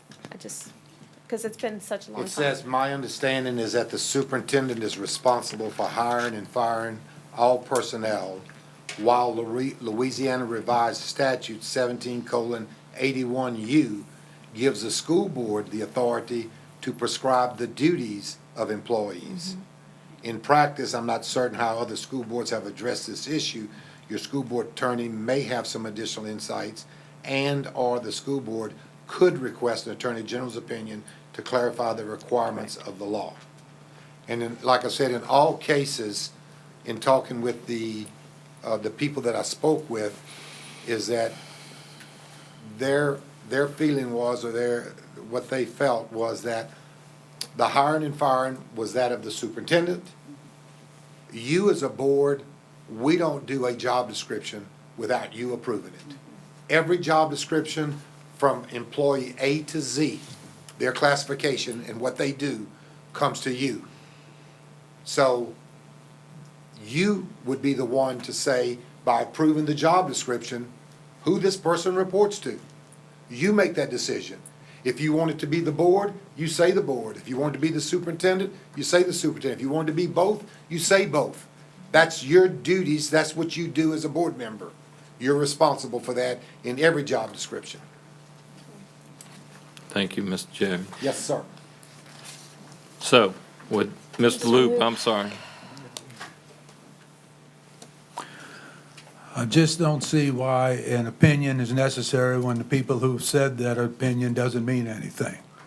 the superintendent needs to hire and fire like he is and so on. That's our job, is only to take care of him. His job is to be in charge of everything, do all hiring and firing, and that's who the internal auditor should report to.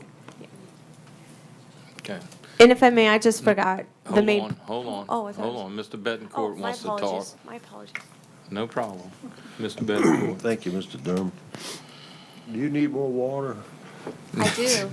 I'll get you one. Just I think I need one too, Ron. Okay, I'll get all of y'all one. What Mr. Jabi had just said seems to clear it up perfectly well, even for me. The superintendent funny. hires and fires. We okay the job descriptions, and in that job description is who this particular employee reports to. I don't really care about anybody else's opinion. They can have any kind of opinion they want. We've got a pretty clear-cut explanation of the process. So Go get those orders. Yeah. Let me just, real fast, I forgot to mention the driver read. behind it. There's a law in the Louisiana statutes, and I apologize, I don't have it in front of me, but it basically says a public entity that has a budget of 30 million or more, I think 30 million or more, they have to have an internal auditor. Well, it doesn't say school boards. So, Ms. Prevost, what's our budget again? That law only applies to state agencies, by the way. But Right, our state budget agency, is my apology. Right at 500. Okay, so $500 million. You rock. If that's where my confusion is this law says this, if an internal auditor is needed for such a small budget, why do we not have that? It's a legislative problem. I do understand that, and that's why this opinion is actually very important, because it will open the door for further exploration. But I agree, I understand, and listen, I do respect this process. I respect the process that we're going through, and I hear what you're saying. If that's our job, then, and this board can decide who they want it to report to, that's fine. Okay, thank you. Ms. Leamy? Last thing, real quick. We talked about this at small group, and I agreed with everything we said. From that time, I just want to say that I wouldn't want to hire the person. I have no desire. The only reason I seconded it is because I feel like it's one of those putting something on the agenda type things. If you want to be able to discuss it, or if you want to find out information, why are you told that you can't? So that, I just wanted to clarify that it wasn't about this specific topic. Thanks. Okay. And so the motion on the table, if I understand it correctly, Ms. Helen, do you have it written out somewhere? I just had it down as motion to seek opinion of Attorney General who the internal auditor reports to. Correct? That's the motion. That's different from what we had on the agenda, but Ms. Richardson made that motion. Okay. And the job description that we're not there yet is what actually, What actually determines who the person reports to, and the board makes that decision. so the board makes the decision as to who the person reports to. Yes, sir. That's in the job description. That's in every job description we have. Okay. That's not an opinion, that's a fact. All right. Okay, so the motion is to seek a resolution to seek an opinion. A yea vote is to do it, a nay vote is not to do it. Is there any public comment after all of this? Anybody? No? Good, thank you. So we're going to a vote. Nay is no opinion, yea is an opinion.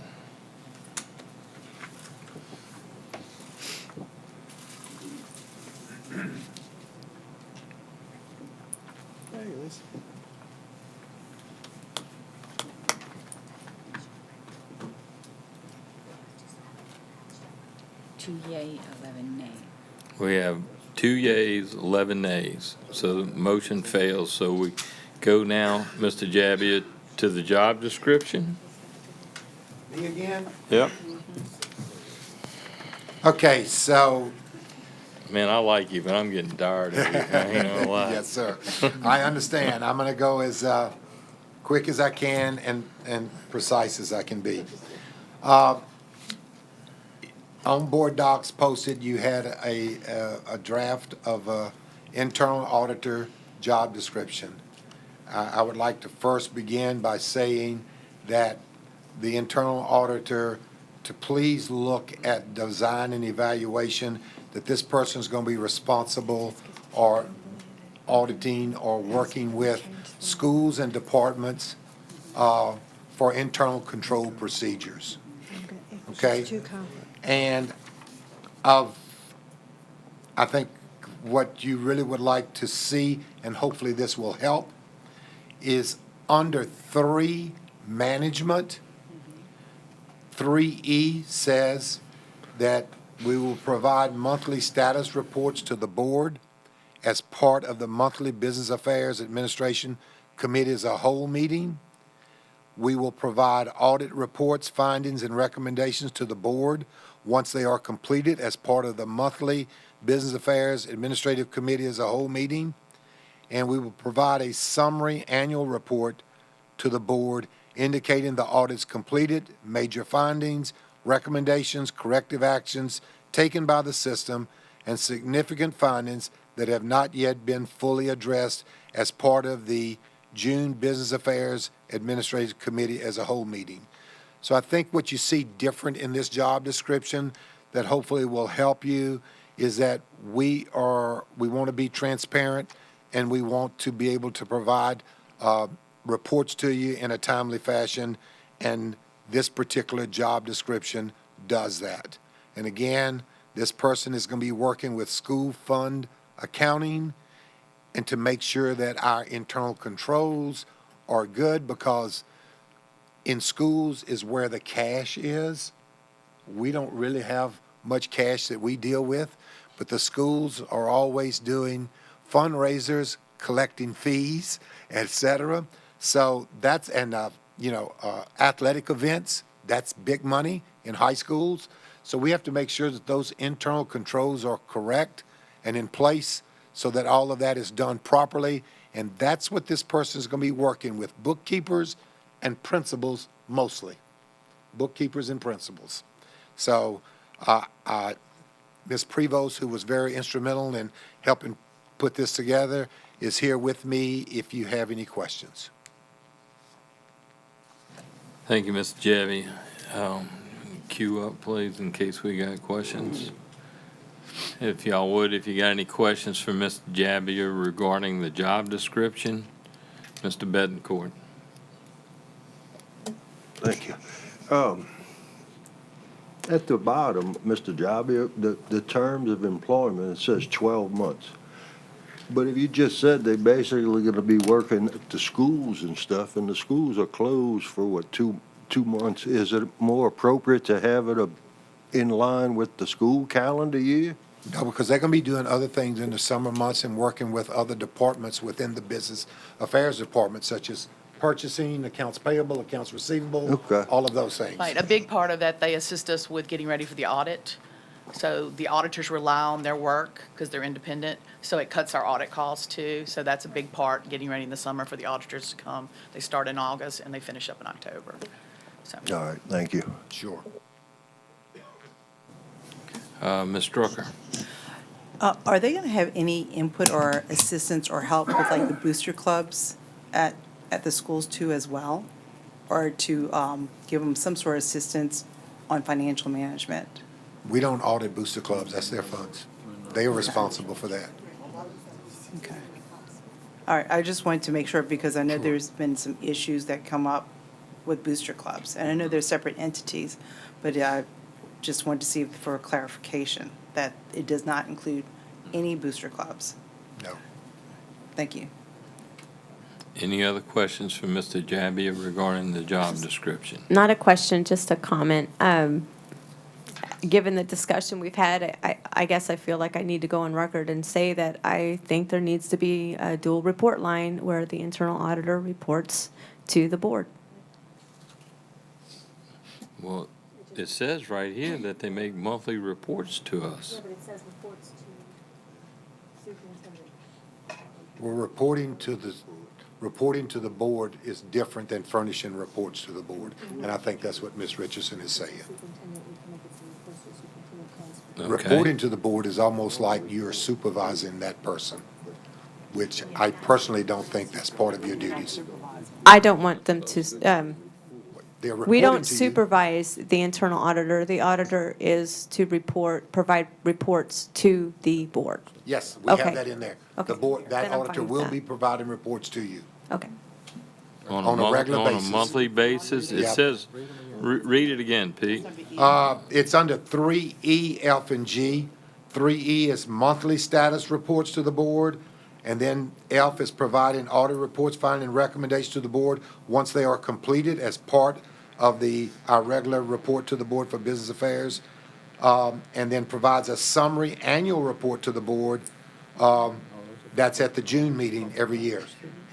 So it would be a summary of everything that we've found or not found or whatever. And any report or anything that's compiled by this individual is a public record. Automatically becomes a public record. Yes, So sir. it is requestable by anyone. Yes, sir.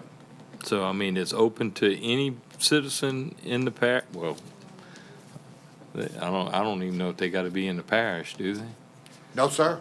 They have to be in the state too, don't they? I don't know the answer to that. Okay, just curious. Okay, so, with that being said, all right, any other, I'm sorry, Mr. Broke. I was getting delirious over here. I'm sorry. It's getting late.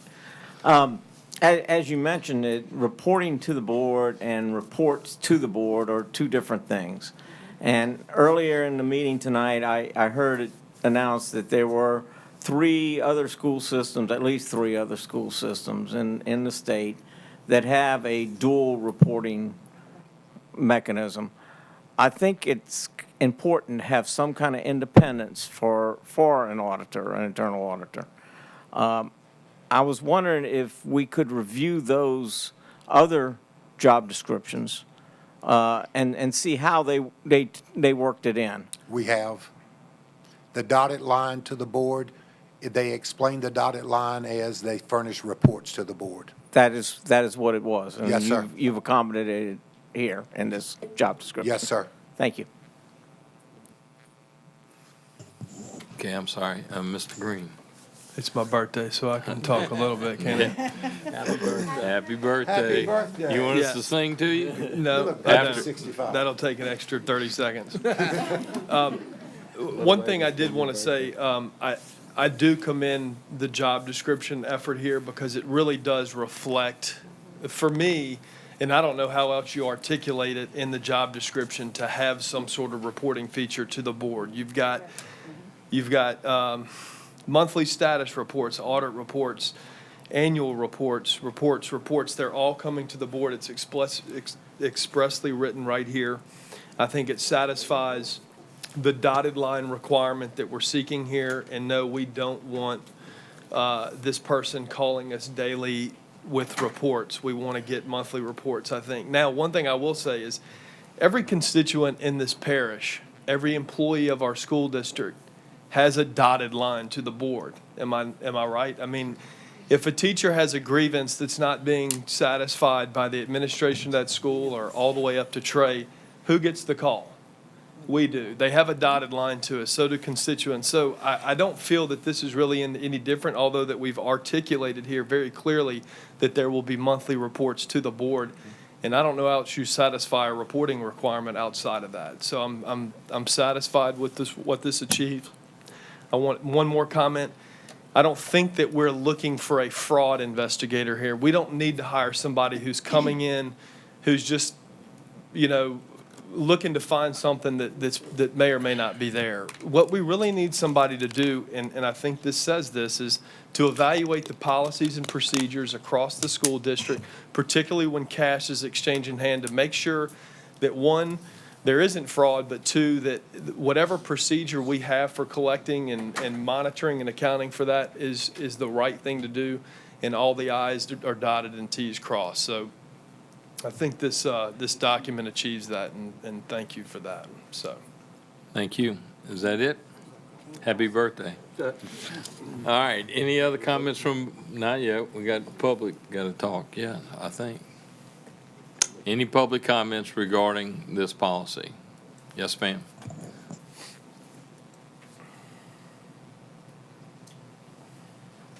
Good evening. I am Marie Wade from Slidell. I am coming to you not only as a citizen, but as an internal auditor. And as I emailed each of you today to let you know that this job description definitely needs to be tweaked, as the word has been used tonight. According to IIA standards, which is what you want every internal auditor to comply with, there has to be objectivity, and there cannot be objectivity if this person is reporting directly to the person that they are auditing. That takes away that person's ability to put what they really want in the report because they're afraid that this person may fire them because they put something that may have been negative against that particular person or organization. With the dual reporting, we're not saying that the school board is hiring or firing, because that is understood that that is the superintendent's job. But with another outlet for this internal auditor to say, hey, look, something's not quite right. I mean, it may be against the superintendent, no offense, or whoever the superintendent is, or it may be against someone in central office. With that dual reporting, it gives that internal auditor the freedom to report it properly. There cannot be the objectivity that you need as an internal auditor if the only person that internal auditor reports to is the superintendent.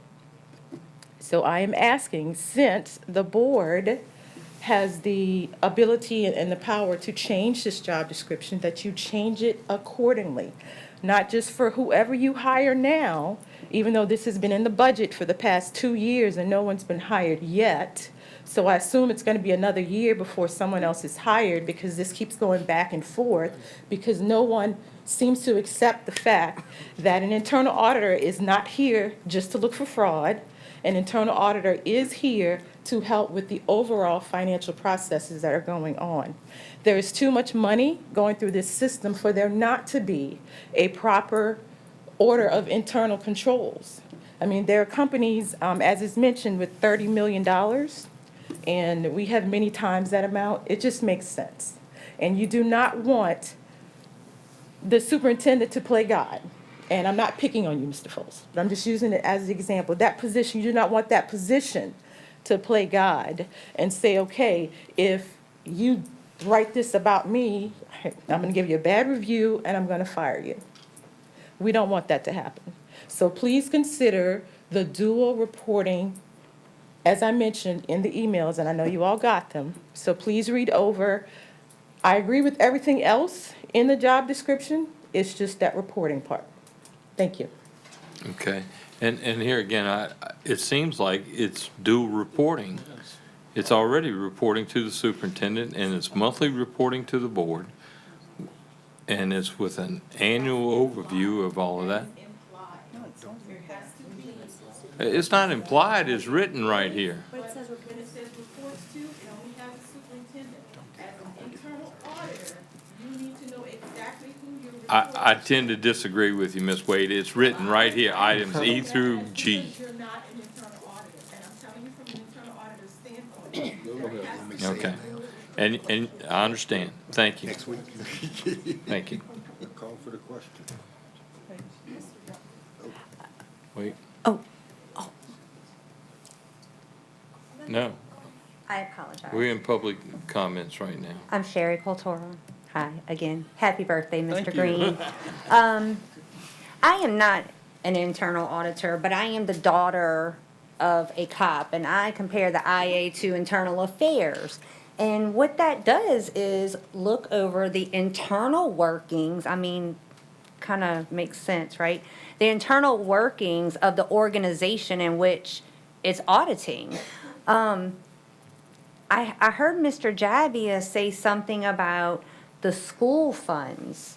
Another board member mentioned that to me one night about the school funds needing auditing. However, some of these schools only have $400,000, which is, in my opinion, excessive. This school board has $500 million of public money. My money, everyone in this room puts into this system. The difference between me and these people sitting up here is they get paid by public money. I don't. I would like to see it, make sure that it's all getting audited properly.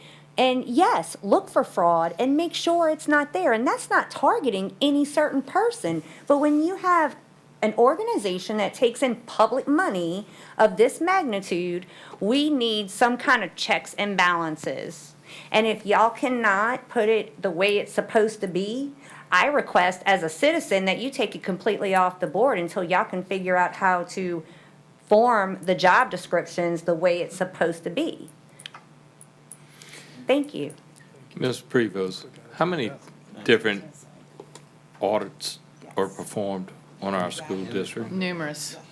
The Department of Ed, they're starting an audit on us now. They requested 50 pages of documents. That's every year. They come and look at all the money we receive, pretty much, and all our expenditures. So how many And then we other- have an external audit every year. We have other entities, all the different federal grants. They come and look at not only they do internal control audits, they also come and look at our processes. And then they do full-blown audits. We have legislative auditor comes and does the Act 774 agreed upon procedure.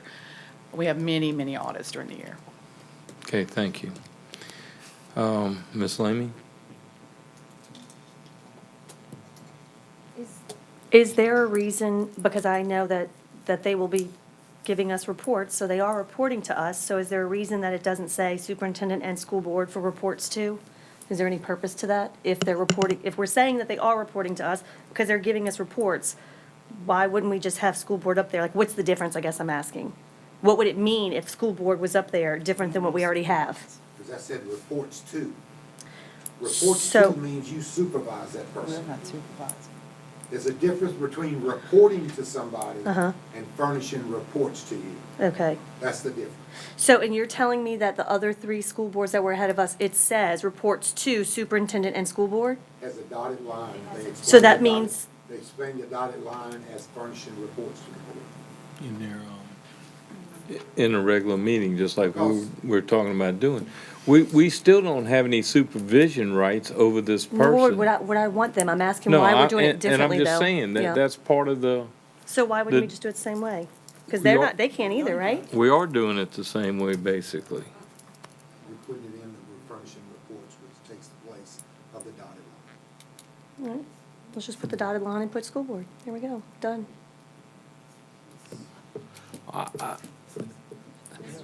Yes, ma'am, Ms. Richardson. Okay. I I'm don't, hoping I this make a will provide recommendation. clarification. I hope this maybe would just table the discussion at it. I'm hoping. Let's go back to Ms. Wade's scenario, if we can. This board has to decide, they have the right to decide. We've already clearly articulated, we get to decide who this person reports to. So let's go ahead and put on the table the hypothetical scenario that Ms. Wade presented.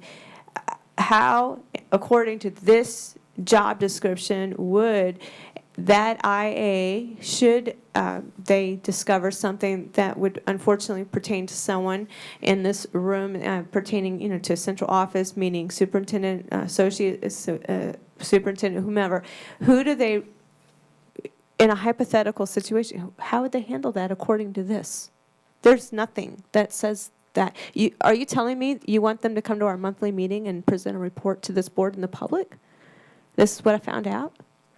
I don't think so. I don't think we want that. So hypothetical, how does this board want to answer that hypothetical scenario? God forbid it happen. well, an employee is a member of the public and can approach, just like Mr. Green said, anytime to a board member.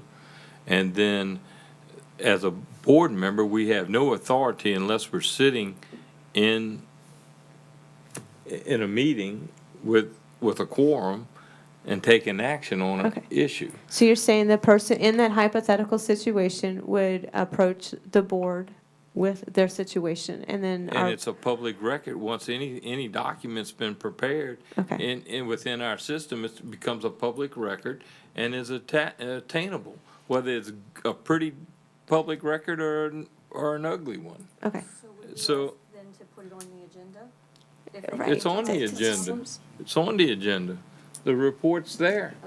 The reporting mechanism is already built into their job description. And the way I'm reading it, I mean, The hypothetical does not apply to this job description. This job description tells you that the duties of this person is looking at internal controls for school auditing.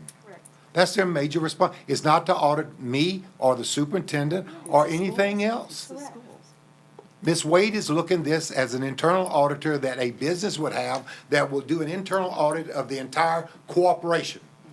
and report to the board. And report to their CFO or to their board. That's not what this job description is. Right. So we're mixing apples and oranges. Okay. Yes, ma'am, one last time, and then we're gonna take a vote. It's getting late.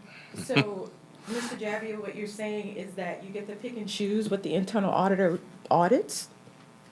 This board picks and chooses by this job description. I don't pick and choose anything. Okay, so you're saying the board gets to pick and choose what the internal auditor audits? No, the board gets to pick and choose what's on the job description. So what if the board creates the job description, then the board gets to pick and choose what the internal auditor audits, correct? Correct. If they Okay, don't so like that's this- just what, I If they don't just like this repeated job what you description, said. then they can change it. Okay, so you are asking the board to limit what the internal auditor does? Because you were just saying that the internal auditor does not look for individual fraud and so forth. Is that what you're saying? Your definition, no, don't put words in my mouth. I'm Your just asking you if that's what you were Your definition saying. of internal auditor and our definition, as per this job description of internal auditor, is two different positions. Well, Two coming different- from an two- internal It makes no auditor, difference, Ms. Wade. myself? It makes no difference, Ms. Wade. The Okay. job description is set up to work with school fund accounting. That's what this, it doesn't say anything else. School fund accounting and the departments within the business affairs department. But if you're not creating a job description, how are you to say where it comes from or what the internal auditor is supposed to do? I didn't understand what you asked me, I'm sorry. I said, and I will repeat, you are adamant about what the internal auditor is supposed to do, but it's not up to you to determine that. No, ma'am, I'm not adamant about what I want the internal auditor to do. I'm adamant that that's what this job description says, and it has to have the approval of the board. That's Okay, what I'm saying. So I am have coming nothing to the do with this. board to change the job description I understand what you're so asking. that, I'm sorry? I said, I understand what you're asking. I don't think you do. But I am coming to the board Okay, that all you right. all change the job description W- so that any self-respecting internal auditor who complies with IIA standards will know that you cannot restrict an internal auditor to only audit certain things unless you have more than one internal auditor that's handling different departments. But That we is the have only way. multiple internal audits being Not performed. according to this, there's only one internal auditor. Those external audits don't count, because those are external audits. Okay, sure, okay. All right, Ms. Barrios, you want to say something? Because we're running out of patience. So the only reason I looked at this was because of the conversation you all had at previous meetings, and I'm not going to name the name of the person who said he was confused, but about how could, the general discussion was, how could one person do all this stuff? And are they really responsible for auditing this, that, and the other thing? So I did look into it, and I work for a CPA who owns several companies, and I talked to a couple of other CPAs to try to understand, just looking at this specific draft. And my understanding was that, first of all, under the international, the IA or whatever they call it, that there is a dual reporting, and it is a direct reporting, but also what's missing here, I think, is this is not really, doesn't appear to be a job description. This is like a general description of what we're going to hire the person, what the person's going to do generally. But my understanding of an internal audit is that it's based on risk assessments.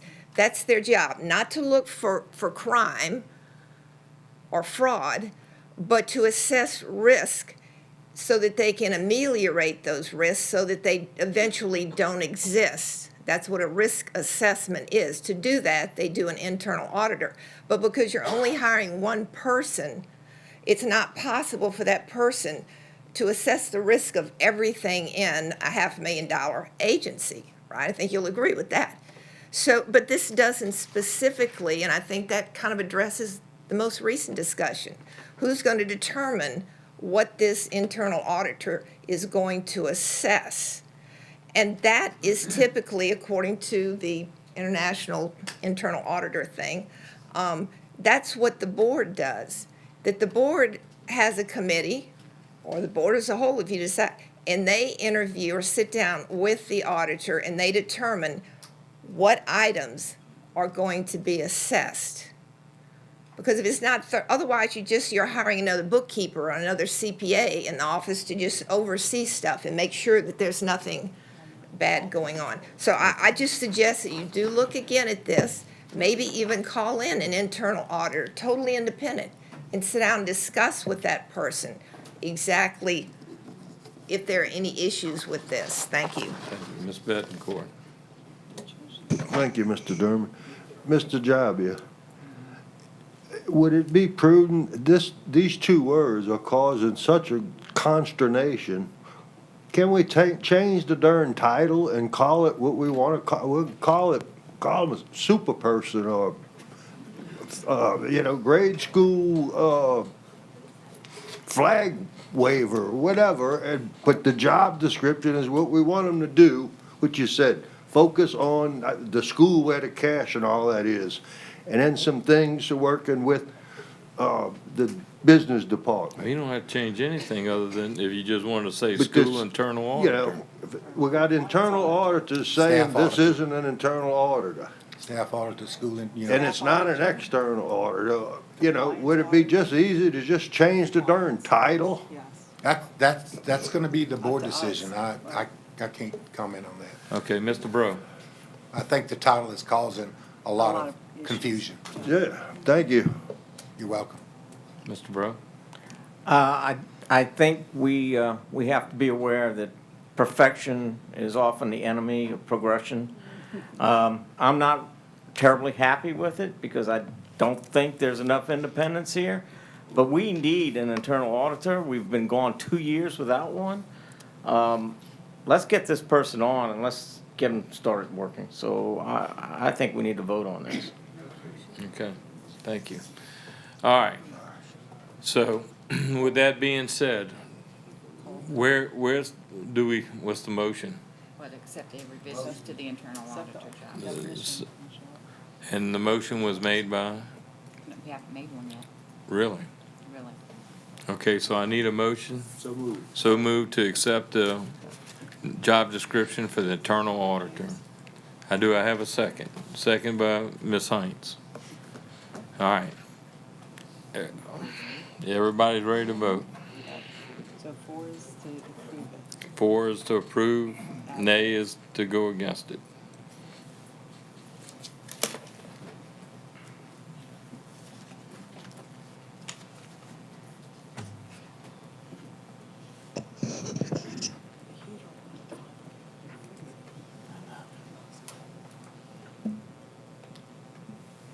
Yea, 1 nay, 1 abstention.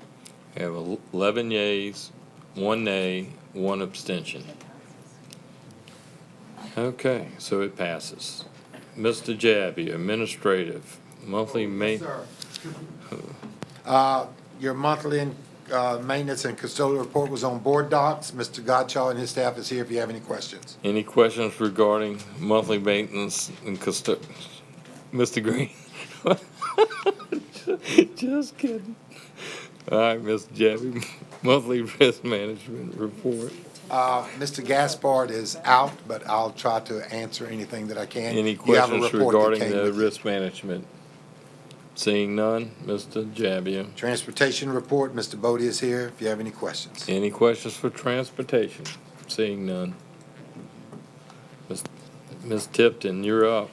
Yes, sir. I have a short construction report. At Madisonville Elementary School, the library expansion is nearing completion. Final inspections are underway for that. The slab for the gym and a portion of the classroom building first floor has been poured, and the pile driver is back on site to drive the piling for the remainder of the building. At Mandible High, the contractor poured the locker room expansion slab this week and is working on preparing the first floor to be poured for the new classroom building. At Slidell High, the renovation of the old kitchen into storage and cafeteria seating is progressing very well. And we are continuing to work through the schematic design process with the design teams and the school administrators for each of the capital improvement projects. Okay, thank you. Do you have any kind of just guesstimate as to when that process may be coming to an end as far as the schematics and? Well, as you know, design is a lengthy process. There's schematic, and then there's design development, and then they get into full-blown construction documents that we can put out for bid.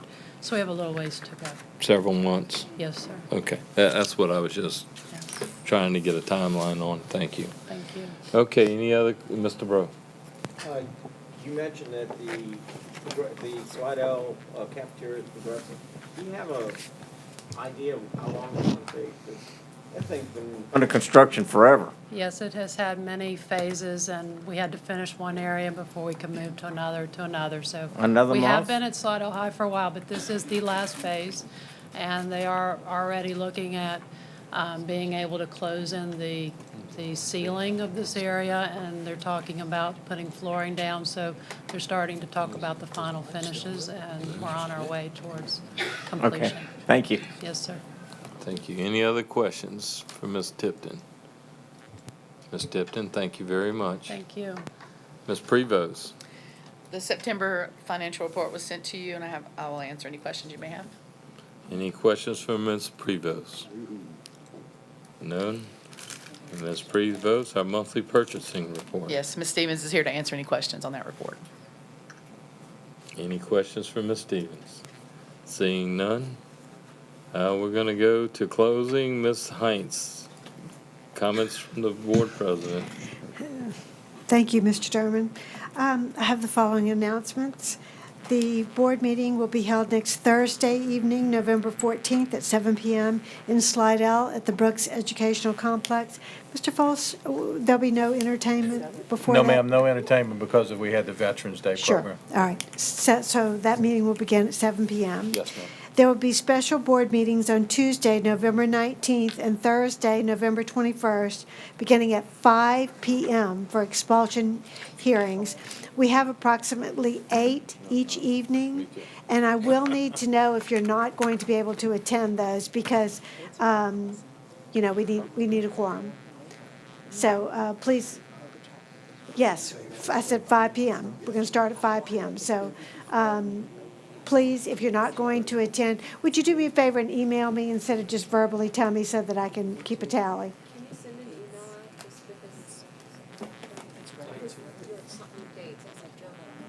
Sure, I will. All right, thank you. With that being 19th and the said, 21st. this meeting is adjourned.